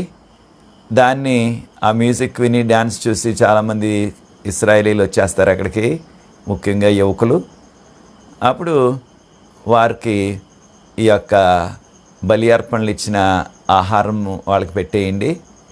వాళ్ళు దాన్ని తినేస్తారు. తర్వాత వారిని ఏదో రీతిగా వ్యభిచార శోధనలో దించేయాల అనేసి సలహా ఇచ్చాడు రాజుగారు. వెంటనే ఆ సలహాని వెంటనే దాన్ని ప్రయోగించేశారు వాళ్ళ మీద. అప్పుడు ఆ యొక్క యవ్వన స్త్రీలు ఎవరు, ఈ యొక్క మిద్యానీయులు, ఈ యొక్క మోయాబీలు, వీళ్ళందరూ వారు ఎప్పుడైతే డ్యాన్స్లు వేస్తున్నారో ఈ యొక్క చూచిన ఇశ్రాయేలీ యువకులు కూడా వారు కూడా డ్యాన్స్ వేయటం మొదలెట్టారు. అయితే వారు డ్యాన్స్ వేస్తున్న సమయంలోనే వారికి ఈ యొక్క విగ్రహాలకు అర్పించిన ఆహారాన్ని కూడా వాళ్ళకి ఇచ్చేస్తే దాన్ని కూడా తినేశారు వాళ్ళు. దాంతోపాటు వీరు ఒక కుట్ర వేశారు కనుక వాళ్ళని వక్ర మార్గంలో నడపడానికి ఆ యొక్క యవ్వన స్త్రీలే వీళ్ళని ఆ యొక్క వ్యభిచారంలోకి నెమ్మదిగా ఆహ్వానించేశారు. వీరు అవకాశం వచ్చింది కదని వ్యభిచారంలో పడిపోయారు. దానివలన దేవుడు వారిని ఒక వ్యాధి రప్పించి 24,000 మంది చనిపోయారు ఏకంగా ఒకే రోజున ఇశ్రాయేలీలు. దేవుని యొక్క ఉగ్రత మండి. ఇదంతా కూడా ఇది డబ్బులకు ఆశించి, పదవికి ఆశించి ప్రవక్త అయిన బిలాము చేసిన తప్పుడు బోధ. దేవునికి ఇష్టం కానివి మనం చేయకూడదు. కనుక ఈ విధంగా చేసిన గురించి మీకు సమయం ఉన్నప్పుడు సంఖ్యాకాండం 31 అధ్యాయం చదవండి. సంఖ్యాకాండం 31 అధ్యాయం. తర్వాత ఇశ్రాయేలీలు ఆ యొక్క రాజులందరినీ కూడా దీనికి కారకులైన వారందరినీ వారు చంపేశారు యుద్ధంలో. దానితో పాటు ఈ యొక్క బిలామును కూడా చంపేశారు. కారణం బిలాము వల్లనే ఈ కీడంతా ఇశ్రాయేలీకి కలిగింది. ఈ యొక్క చెడ్డ సలహా ఇచ్చినవాడు బిలాము రాజుగారికి. రాజులు అవన్నీ చేసేశారు. కనుక బిలాము కూడా ఆ చనిపోయిన వారిలో, చంపబడ్డ వారిలో ఉన్నాడు. ఎంత ఘోరమో చూడండి. ప్రవక్త ఆ యొక్క కాసులకు కకృతిపడి, పదవికి కకృతిపడి ఇలాంటి దుష్టక్రియలు చేశారు. కనుక మనం ఎప్పుడు కూడా ఆ డబ్బుకి, పదవులకి ఆశపడి దేవునికి వ్యతిరేకమైన కార్యం ఏదీ చేయకూడదు.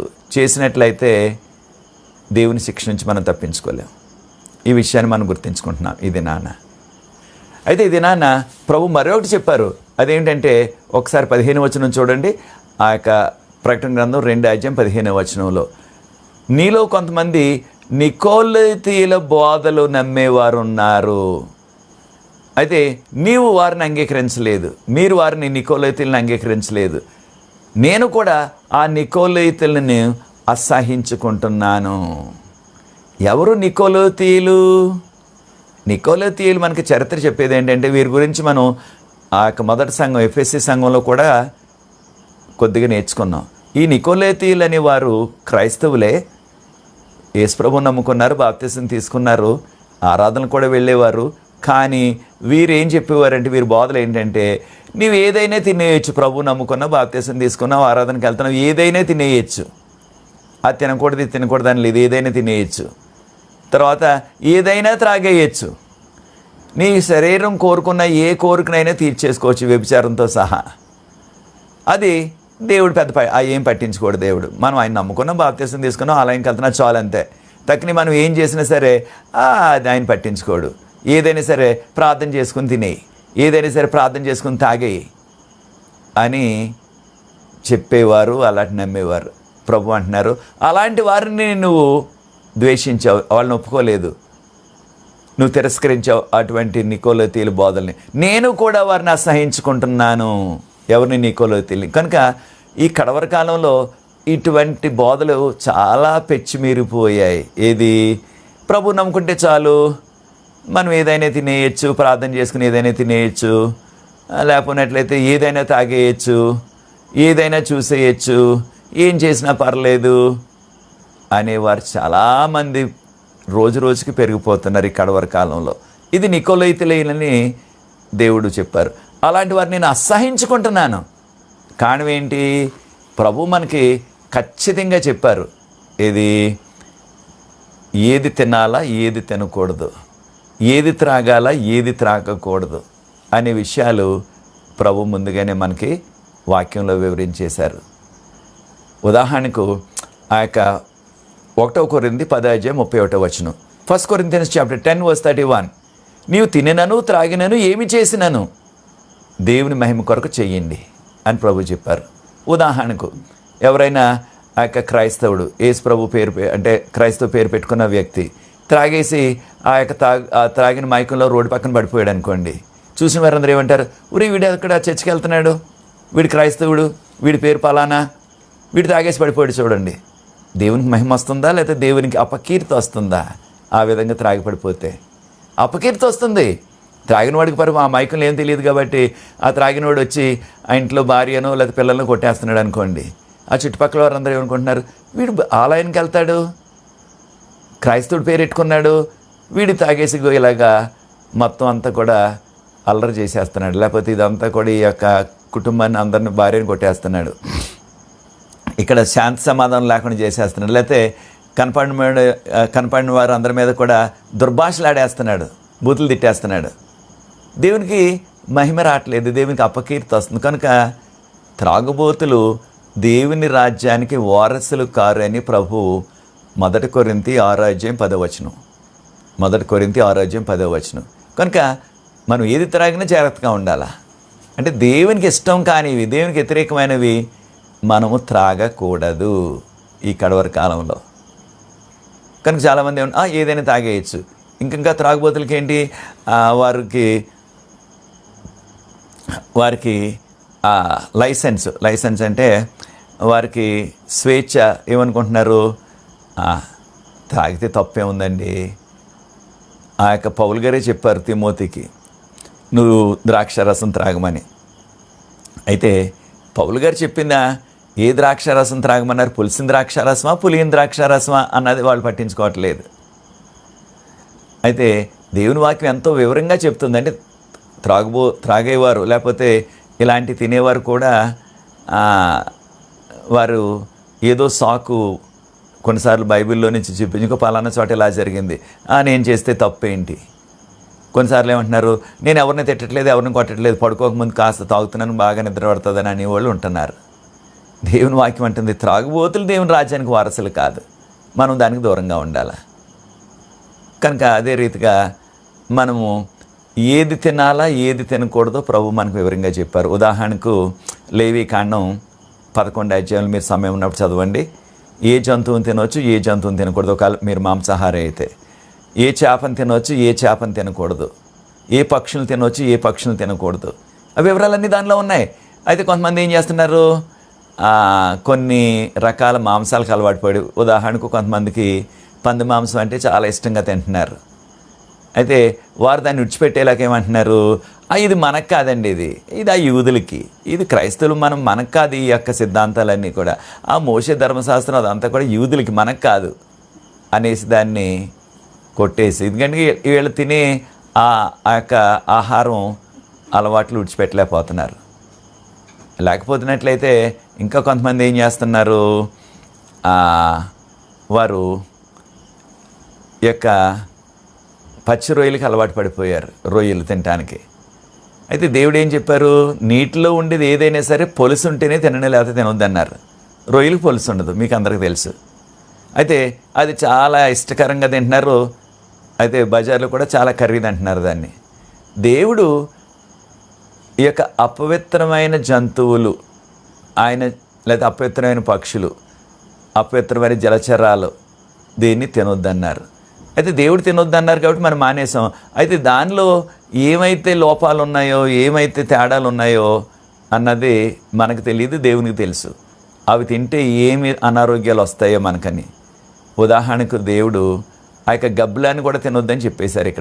ఎక్కడ లేవీకాండం 11 అధ్యాయం మీరు చదువు చూడండి. గబ్బలాన్ని కూడా తినొద్దన్నారు. మరి ఇప్పుడు వచ్చిన కరోనా సమస్య అంతా కూడా రకరకాల వివరాలు చెప్తున్నారు. ఈ గబ్బలాల నుంచి వచ్చాయని కూడా చాలామంది ఎక్కువగా చెప్పుకుంటున్నారు. అక్కడ జరిగిన వాస్తవం ఏమిటో మనకు తెలియదు, ఎందుకంటే అక్కడ కమ్యూనిస్ట్ గవర్నమెంట్ కాబట్టి మనకు తెలియదు పరిస్థితులు. కానీ దేవుడు చెప్పినది మనం చేసినట్లయితే అది మనకు క్షేమం. దేవుడు వద్దన్నది మానేసినట్లయితే అది మనకి మేలు. దానివలన ఏ వైరస్ వస్తుందో, ఏ బ్యాక్టీరియా వస్తుందో, లేకపోతే ఏ అనారోగ్యం వస్తుందో దేవునికి తెలుసు సమస్తం కూడా. కనుక దేవుడు ఇవి తినొద్దు అనేసి ఆయన తినవలసినవి తినకూడని చెప్పేశారు. కనుక ప్రియ దేవుని బిడ్డలారా, ఈ యొక్క నికోలతీయులు ఏదైనా తినేయచ్చు, ఏదైనా త్రాగేయచ్చు, ఏదైనా సరే నీ శరీరం కోరుకుంటుంది కాబట్టి వ్యభిచారం చేసినా సరే అది తప్పు కాదు, అది శరీర కోరిక అంతే. శరీరానికి ఆధ్యాత్మిక జీవితానికి ఏ సంబంధం లేదు అనేవారు ఆ రోజుల్లో. ప్రభు అంటున్నారు అటువంటి వారిని నేను వారిని ద్వేషిస్తున్నాను. అటువంటి వారిని నేను ద్వేషిస్తున్నాను అంటే అటువంటి వారిని నేను ఒప్పుకోవట్లేదు, అసహించుకుంటున్నాను వారిని అంటున్నారు ప్రభు. ప్రియ దేవుని బిడ్డలారా, అటువంటి కార్యాలు మన జీవితంలో కానీ ఉన్నట్లయితే, అటువంటి అలవాట్లు తినకూడనివి, త్రాగకూడనివి అలవాట్లు మన ఉన్నట్లయితే వాటిని విడిచిపెట్టాలి ప్రభు యొక్క కృపతోటి. ప్రభు త్వరగా వస్తున్నారు. కనుక ఒకసారి మీకు సమయం ఉన్నప్పుడు 1 కొరింథీయులకు రాసిన పత్రిక 6వ అధ్యాయం 9, 10 2 వచనాలు, 6వ అధ్యాయం 9, 10 వచనాలు 1 కొరింథీ చదివి చూడండి. అక్కడ లిస్ట్ ఉంది, పరలోక రాజ్యానికి ఎవరైతే అర్హులు కారు అన్నది. ఒకసారి చదివి చూడండి. దానిలో మనం కూడా ఒకవేళ మన అలవాట్లను బట్టి దానిలోకి ఏమన్నా మనం కూడా వస్తామేమని. ఒకవేళ అటువంటి పరిస్థితి ప్రమాదం ఉన్నట్లయితే మనం పశ్చాత్తాపడాలా. ప్రభు ఏం చెప్తున్నారు మనకి, 1 యోహాను 1వ అధ్యాయం 9వ వచనం, 1 యోహాను 1వ అధ్యాయం 9వ వచనంలో మన పాపాలు దేవుని సన్నిధిలో ఒప్పుకున్నట్లయితే ఆయన మన పాపాలన్నీ కూడా క్షమిస్తారు. మన పాపం ఎర్రగా ఉన్నా సరే తెల్లగా మంచు వలె తీసేస్తారు ఆయన. యెషయా గ్రంథం 1వ అధ్యాయం 18వ వచనం. కనుక మనల్ని క్షమించే దేవుడు ఆయన. కనుక అటువంటి లోపాలు మనలో ఉన్నట్లయితే, ఈ నికోలతీయుల లోపాలు, లేకపోతే ఆ బిలాము లాంటి బోధలు, అలాంటి అలవాట్లు, వాటి నుంచి మనం బయటికి రావాలా, వాటిని విడిచిపెట్టాలా. కడవరి కాలంలో ఉన్న ప్రభు త్వరగా వస్తున్నారు. అందుకని ప్రభు అంటున్నారు రిపెంట్ అంటే మారు మనసు పొందు అంటే దేవుని తోటి తిరగాలి మనం, మన పాపాలు ఒప్పుకొని. ఒకవేళ అలా చేయకపోయినట్లయితే ప్రభు ఏమంటున్నారు, నేను త్వరగా వచ్చి నీతో యుద్ధం చేస్తాను. దేంతో? నా నోటి ఆ యొక్క ఖడ్గంతో. దేవునితో యుద్ధం అంటే ఎవరు గెలవగలరు? దేవుని నోటి ఖడ్గం అంటే ఆయన మాట అనమాట, అంతేగాని ఆయన దగ్గర ఏమీ చాకులు బల్లాలు లేకపోతే కత్తులు కటారాలు లేవు ఆయనకి. ఆయన మాటే ఆ యొక్క వాడిగల రెండంచులుగా ఖడ్గం కంటే పదునైంది ఆయన మాట. ఆయన మాట సెలవిస్తే జరిగిపోతుంది ఏదైనా. కనుక ఆయన అంటున్నారు, నువ్వు మారు మనసు పొందకపోతే నేను నీతో యుద్ధం చేస్తానంటే ఆయన యుద్ధంలో మనం గెలవలేం, మనం పడిపోతాం, మనం నశించిపోతాం. కనుక మనం మారు మనసు పొందాలి. అయితే ఎవరైతే దేవుడు చెప్తున్న ఈ యొక్క మాటలు వింటారో, పరిశుద్ధాత్ముడు చెప్తున్న ఈ మాటలు వింటారో, చెవిగలవారు వినుగాక. తప్పకుండా ప్రభు మనకు చెవులు ఇచ్చారు. ఆ మాటలు విని దాని ప్రకారంగా మనం లోబడాలా, జీవించాలా. అయితే ఎవరైతే జయిస్తారో దీన్ని, ఆ యొక్క నికోలోతీయుల అలవాట్లు, ఏదైనా తినేయచ్చు, ఏదైనా తాగేయచ్చు, ఏదైనా సరే చేసేయచ్చు అనే అలవాటు నుంచి మనం బయటకు రాగలిగితే, అలాగే ఆ బిలాము బోధలు, ఆ యొక్క విగ్రహాలకు అర్పించిన ఆ యొక్క ప్రసాదాలు తినేయటం, అదే రీతిగా వ్యభిచారంలో మునిగిపోవటం, వ్యభిచార కార్యాలు అంటే మనం వివాహం చేసుకున్న వారితో కాకుండా ఎవరితో ఈ యొక్క లైంగిక కార్యాల్లో పాల్గొన్నప్పటికీ అది వ్యభిచారం. అలాంటి కార్యాల్లో పాల్గొన్నట్లయితే దేవునికి శిక్షను తప్పించుకో. అలాంటి వాటిని విడిచిపెట్టేసి మనం జయించగలిగితే వీటన్నిటిని కూడా, కారణం ఏంటంటే సాతాను ఏం చేస్తున్నాడు, మనకేదో చిన్న కాసేపుడు ఆనందం, కొన్ని క్షణాల ఆనందం ఇస్తున్నాడు. మన దగ్గర నుంచి నిత్యజీవం మనకి లేకుండా చేసేస్తున్నాడు, నిత్యజీవం లేకుండా చేసేస్తున్నాడు. ఆ యొక్క యాషావు అంతే కదా, ఒక్క పూట భోజనం అంతే. ఇప్పుడు నా భోజనం కూడా ఏదో కథ చిక్కుడుగాయల కూర అంటున్నారు, చిక్కుడుగాయల కూర. దాని కొరకు ఏమి అమ్మేసుకున్నాడు, జ్యేష్ఠత్వాన్ని అమ్మేసుకున్నాడు ఒక పూట భోజనానికి. ఇప్పుడు నువ్వు రోజు భోజనం కాదు, ఒక నెల భోజనం కాదు, అది ఒక్క పూట భోజనం మొత్తం అంతా పోయింది. అలాగే సాతాను కూడా మనకి ఇచ్చేది ఏంటి, ఆ కొన్ని క్షణాల ఆనందం, అవి విచారమో లేకున్నట్లయితే ఆ త్రాగుడు కొన్ని క్షణాల ఆనందం. అది దానితో నిత్యజీవం లేకుండా చేసేస్తున్నాడు, మనకి నిత్యజీవాన్ని దొంగిలించేస్తున్నాడు. మన నిత్యజీవం వెళ్లకుండా నరకానికి లాక్కుపోతున్నాడు మనల్ని. చాలా జాగ్రత్తగా ఉండాలి మనం. కనుకనే ఎవరైతే జయిస్తారో వానికి ఏమంటున్నారు ప్రభు, నేను దాచి ఉన్న మన్నాను మీకు ఇస్తాను తినటానికి. దాచి ఉన్న మన్నా తినటానికి ఇస్తాను. ఎక్కడ దొరుకుద్ది మన్నా? ఈ భూమి మీద ఎక్కడ లేదు కదా మన్నా, పరలోకంలోనే ఉంది మన్నా. ఆ మన్నా ఎవరి ఆహారం? దేవదూతల ఆహారం అని 78వ కీర్తన 25వ వచనం. కీర్తన 78, 25వ వచనంలో ఏమనుంది? మన్నా దేవదూతల ఆహారం, పరలోకంలోనే ఇంకా అది ఉంటుంది, ఇంకెక్కడ దొరకదు మనకి. దాన్ని ఇస్తానంటున్నారు. దేనికి? ఏదో చూసేసి పడేయటానికి కాదు సుమా, ఏదో చూసేసి ఎలా ఉంటుందని చూసేసి అక్కడ పెట్టేయటానికి కాదు. ఈ యొక్క కరోనా రాకముందు ఇలాంటి వేసవకాలంలో ఇక్కడ కూడా బజార్లో మన ప్రాంతాలన్నింటిలో మామిడికాయలు వస్తాయి, చక్కని పండ్లు. అప్పుడు ఆ యొక్క బజార్కి వెళ్ళి ఎవరితోనైనా నేను ఆ యొక్క చక్కని వాసన వస్తుంటే, సువాసన, ఆ మామిడికాయలు పట్టుకొని చూసి ఎంత ఉన్నాయి, ఎందుకంటే మనకు కనిపించట్లేదు కదా. అప్పుడు దగ్గరగా ముక్కు దగ్గర పెట్టుకుని ఎంత చక్కని వాసన వస్తుంది. వాడంటాడు, అమ్ముకునేవాడు, నేను ఎక్కడి నుంచి వాడికి తెలియదు కదా. వాడు అంటాడు, సార్ అంటే హిందీలోనే చెప్తాడు, మాకేమో హిందీ సరిగా రావట్లేదు, ఆడికేమో ఇంగ్లీష్ రాదు, ఏదో అలాగా మొత్తానికి ఏదో ఎంత ఇలాంటి చిన్న మాటలు, హిందీ మాటలు నేర్చుకున్నాం. అప్పుడు వాడు ఏమంటున్నాడు, ఆంధ్రా నుంచి వచ్చేసారు ఈ మామిడికాయలు అంటున్నాడు, ఆంధ్రా నుంచి వచ్చేసారు అంటున్నాడు. మళ్ళీ ఏమంటాడు, వాడు పేరు కూడా నేర్చుకుంటాడు అనమాట. పేరు నేర్చుకుని ఇది బంగినపల్లి అండి అంటాడు హిందీలో. నిజమా? అప్పుడు నేను వాసన చూస్తున్నాను. అయితే ఆ వాసన చూస్తుంటే బంగినపల్లి వాసన కనీసం ఒక వంతు కూడా లేదు 100 వంతుల్లో. అంటే వాడు మరి అయితే ఎలా ఉందో, చాలా బాగుంటుందని, తీయగా ఉంటుందని చెప్తున్నాడు హిందీలో. అయితే మరి ఎలా ఉంటుంది మాకేం తెలుసు. కొన్నిసార్లు కొద్దిగా వాసన వస్తుంది, కొద్దిగా బంగినపల్లి వాసన. సరే వాడు ఏదో కేజీ ఎంతో చెప్తాడు ఒక్కోసారి, అది కొనేసుకొని తెచ్చుకొని ఇంటికాడ కోసుకు తింటే ఎంతో ఆశతో చక్కగా మామిడికాయ తిందాం, మామిడి పండు తిందామని ఆ యొక్క రుచి తీయగా ఉండటం లేదు, అంత రుచిగా లేదు. ఖరీదైతే ఎక్కువ ఉంది కానీ రుచి ఎక్కువ లేదు. కారణం ఏంటి? అది అక్కడ దాన్ని మనం రుచి చూడలేకపోయాం. అంటే చాలాసార్లు ఏం చేస్తున్నాం, ఆ యొక్క మామిడి పండ్ల దగ్గరికి వెళ్ళినప్పుడు పట్టుకొని దాన్ని చూసి వాసన చూసి మళ్ళీ అక్కడ పెట్టేస్తున్నాం. ఇది సరిగా లేదు, సరిగా వాసన ఇంకా రావట్లేదు, తయారైంది కాదని. అలాగా మన్నా మనం చూసి పెట్టేయటానికి కాదు సుమా ఆయన ఇచ్చేది. దేనికన్నారు ఇక్కడ? మీరు తినటానికి ఇస్తానంటున్నారు ఆయన. అంటే పరలోకంలో తింటూ ఉంటుందా అనే ప్రశ్న కూడా వెంటనే వచ్చేస్తుంది మనకి. ప్రకటన గ్రంథం 7:17 ప్రకటన 7:17 కాగా ఆ గొర్రెపిల్ల, ఎవరు గొర్రెపిల్ల? యేసు ప్రభువారు మనల్ని మేపును అంటే మనకి ఆహారం ఆయన అనుగ్రహించును. ఇంగ్లీష్లో హీ విల్ ఫీడ్ దెమ్ అని ఉంది. మనకి ఆహారం పెడతారు ఆయన. తర్వాత lead them to living fountains of living water, వారిని జీవజలపు బుగ్గల యొద్దకు నడిపించును, జీవజల ఊటల దగ్గరకు నడిపించును. అంటే త్రాగటం ఉంది, జీవజలం తినటం కూడా ఉంది. ఏం తింటాం? మన్నా తింటాం. అలాగే మనకి చెప్పారు కదా, మొదటి సంఘానికి, ఎఫెసీ సంఘానికి జయించినట్లయితే నీకు తినటానికి ఆ జీవవృక్ష ఫలాన్ని ఇస్తాను. జీవవృక్ష ఫలాలు తినబోతున్నాం. అలాగే ఆదాము అవలాగే ఆ కాలంలో వంట లేదు, పండ్లు, ఆ యొక్క గింజలు, పండ్లు గింజలు. ఆ గింజలు అంటే మనం యొక్క బాదం గింజలు ఉన్నాయి, లేకపోతే వేరుశనగలు ఉంటున్నాయి, దాన్ని కొన్ని చోట్ల పల్లీలు అంటున్నారు, లేకపోతే శనక్కాయలు అంటున్నారు కొన్ని చోట్ల, లేకపోయినట్లయితే ఈ యొక్క జీడి గింజలు ఉన్నాయి, అంటే జీడి మామిడి గింజలు అంటున్నారు కొన్ని చోట్ల.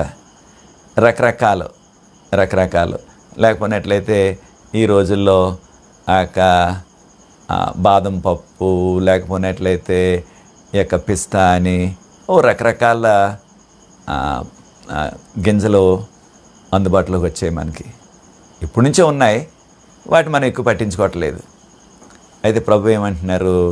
ఆదాంకి ఇచ్చిన ఆహారం పండ్లు, గింజలు, అదే మనం తినబోతున్నాం. దాంతోపాటు మన్నా. కనుక పరలోకంలో తింటూ ఉన్నది గ్యారంటీగా.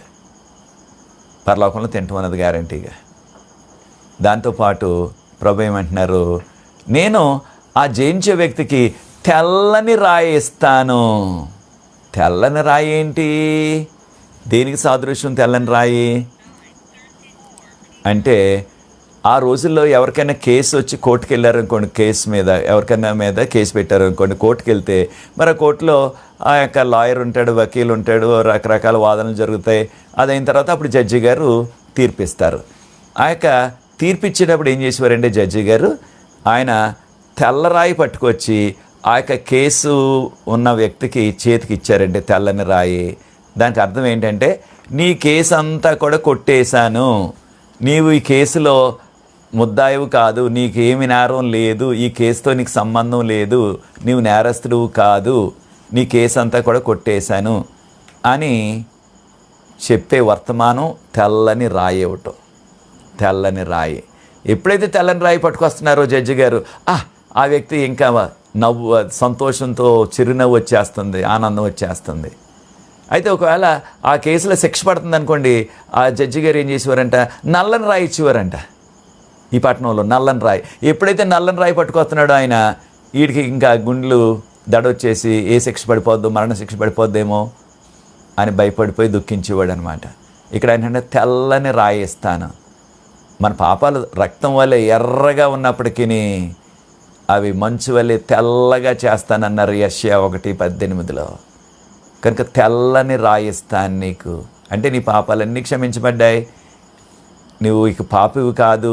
ఆ పాపాలన్నీ కూడా ఆయన రక్తంలో కడిగి శుద్ధీకరించేశారు, తెల్లగా చేసేశారు. అందుకే ప్రకటన గ్రంథం 7:14 వీరు తెల్లని వస్త్రాలు వేసుకుని నిలబడ్డారు యోహాను ఈ యొక్క సింహాసనం దగ్గర. ఎవరు వీరు?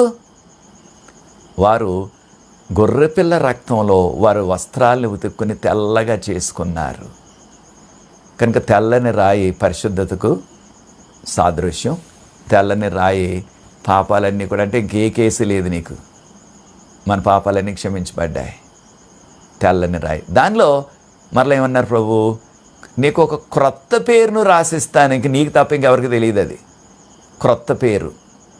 క్రొత్త పేరు ఏంటి మళ్ళీ నేను అక్కడికి వెళ్ళాక అనే అనుమానం వస్తుంది మనకి. తప్పకుండా పరలోకంలో అందరికీ కూడా క్రొత్త పేరు ఉంటుంది. మనకున్న ఇప్పుడు పేరు ఇక చలామణి అవ్వదు అక్కడ. అదేంటండి అనవచ్చు మీరు. ఉదాహరణకు నోవాహు పేరు, ఎంతోమంది పేరు నోవాహు, లేదా అబ్రహాము. ఇది కామన్గా అందరికి పెట్టుకుంటున్నారు, చాలామంది పెట్టుకుంటారు. చాలామందికి అబ్రహాం అని పెట్టుకుంటున్నారు, లేదా ఇస్సాకు చాలామంది పెట్టుకుంటారు, యాకోబు చాలామంది పెట్టుకుంటున్నారు, మోషే చాలామంది పెట్టుకుంటున్నారు, యోసేపు చాలామంది పెట్టుకుంటారు, దానియేలు చాలామంది పెట్టుకుంటున్నారు. ఇలాగా రకరకాల పేర్లు. అలాగే స్త్రీలైతే మరియమ్మ, మార్తమ్మ, రకరకాల పేర్లు, లేకపోతే రూతు, శారా, రకరకాల పేర్లు పెట్టుకుంటున్నారు. అయితే మరి పరలోకం వెళ్ళిన తర్వాత దేవుడు అబ్రహాం అని పిలిచారనుకోండి, ఈ అబ్రహాం పలకాలి. ఇప్పుడు ఎంతోమంది అబ్రహాం పేరు మీద ఈ లోకంలో జీవించి మంచిగా జీవించి రక్షించబడేవారు ఉంటారు పరలోకంలో. అలాగే యోసేపు అని పిలిచారనుకోండి, ఏ యోసేపు పలకాలి ఇప్పుడు ఇక్కడ? ఎంతోమంది యోసేపులు. అలాగే నోవా అని పిలిచారనుకోండి, ఏ నోవా పలకాల? చాలామంది పేరుతో నోవా పేరుతో ఉన్నవారు రక్షించబడుతున్నారు. లేదా మోషే ఏ మోషే గారు ఇప్పుడు ఇక్కడ ఎవరు పలకాల? మోషే పేరు మీద చాలామంది ఉన్నారు ఇప్పుడు రక్షించబడ్డవారు. అలాగే మరియా అన్నారనుకోండి, ఏ మరియ పలకాల? వాళ్ళ తల్లి మరి పలకాల? ఇంకా తక్కువ ఎంతోమంది మరియ పేరుతోటి రక్షించబడిన వారు ఉన్నారు. లేదా రూతు. అలాగే ఈ పేరుతో అనేక మంది రక్షించబడిన వాళ్ళు ఉంటున్నారు. కాబట్టి ప్రభు ఏం చేయబోతున్నారు? ప్రతి వారికి క్రొత్త పేరు ఇస్తానంటున్నారు. క్రొత్త పేరు. కనుక ప్రియ సోదరి సోదరుడా, ప్రభు మనకు క్రొత్త పేరు ఇవ్వబోతున్నారు. ఇప్పుడు మనం జయించినట్లయితే దేన్ని? ఈ పాపాలని. ఏ పాపాలు? బిలాము బోధల వల్లనే కదా 24,000 మంది చచ్చిపోయారు. బిలాము బోధలు. ఆ యొక్క రాజుగారు బిలాము బోధలు ప్రకారంగా వారిని ఆ యొక్క దుష్ట కార్యాల్లోకి నడిపించేశారు. విగ్రహాలకు అర్పించిన ప్రసాదాలు తినటం, వ్యభిచారంలో పడిపోవటం. అయితే అలాంటి పరిస్థితి మనలో ఉంటే మనం మారుమనసు పొంది దేవుని తట్టు తిరగాల. అలాగే నికోలోతీయుల బోధలు, ఏదైనా తినేయచ్చు, ఏదైనా త్రాగేయచ్చు. చాలామంది ఏమంటున్నారు, ప్రార్థన చేసుకుని ఏదైనా తినేయచ్చండి, వాక్యంలో ఉంది కదా అనేవాళ్ళు ఉంటున్నారు. అయితే ఇక్కడ ప్రభు అంటున్నారు, నీవు ఏది తిన్నాను త్రాగినాను మహిమ కొరకు, దేవుని మహిమ కొరకు చెయ్యి. కనుక తినే విషయంలో త్రాగే విషయంలో కూడా మనం జాగ్రత్తగా ఉండాలి. ఈ కడవరి కాలంలో లేవీకాండం 11వ అధ్యాయం చదివి చూడండి. అది యూదులకి మనకు కాదని చాలామంది, ఎందుకంటే మరి వాళ్ళు తినే అలవాట్లు, వాళ్ళు త్రాగే అలవాట్లు మార్చుకోకుండా ఈ యొక్క సాకు చెప్పి దీన్ని ఒక పక్కన పెట్టేస్తున్నారు. అది సరికాదు. దేవుని బిడ్డలుగా మనం ఆ విషయంలో కూడా లోపడాలి. అయితే తినటానికి అనేకమైన ఇచ్చాడు దేవుడు. ఉదాహరణకు ఆదామావుకి తోటలో అన్నీ తినమన్నారు, ఒక్క పండు తినొద్దన్నారు. అలాగే తినటానికి అనేకమైన మనకు అందుబాటులో ఉన్నాయి. దేవుడు ఇచ్చినవి, అనుమతించినవి, మంచివి కానివి వద్దన్నారు. అది మనం విడిచిపెట్టేసినట్లయితే దానివల్ల మనకు వైరస్లు రావు, లేకపోతే అనారోగ్యాలు రావు, కీడు రాదు. దేవుని దృష్టికి అది కోపం పుట్టించదు. కనుక దేవునికి లోపడదాం. ఆ యొక్క మన్నాను తినే అదృష్టం, మన్నా పరలోకంలో తప్ప ఇంకెక్కడ దొరకదు. అంటే పరలోకం తీసుకెళ్తాను, పరలోకంలో మన్నిస్తాను. యుగాలు తెల్లని రాయి, నీ పాపాలన్నీ తుడిచివేసి తెల్లగా మంచులాగా చేసేస్తాను నీ జీవితాన్ని, నీ యొక్క హృదయాన్ని. క్రొత్త పేరు నీకు ఇస్తాను. అవి కావాలన్నట్లయితే ఈ రాత్రి సమయంలో ప్రియ సోదరి సోదరుడా, ప్రభు త్వరగా వస్తున్నారు. ప్రభు రాజ్యంలో మనం ఉండాలా? అటువంటి నిర్ణయం నేను, నా కుటుంబం ప్రభు రాజ్యంలో ఉండాలని ఆశించినట్లయితే నాతో ఏకీవించండి, ప్రార్థిస్తాను.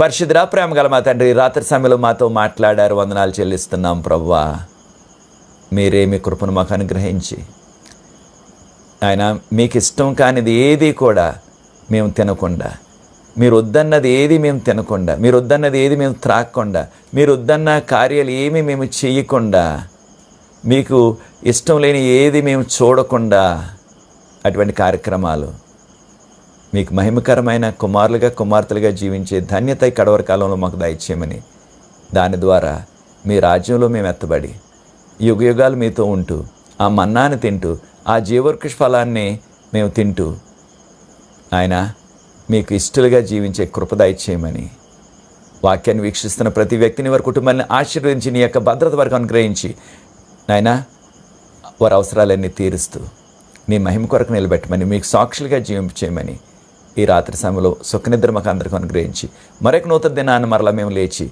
నీ కృపలో కొనసాగే ధన్యత దయచేయమని యేసు ప్రభు వారి పరిశుద్ధమైన నామమును బట్టి ప్రార్థిస్తున్నాను తండ్రి. ఆమేన్.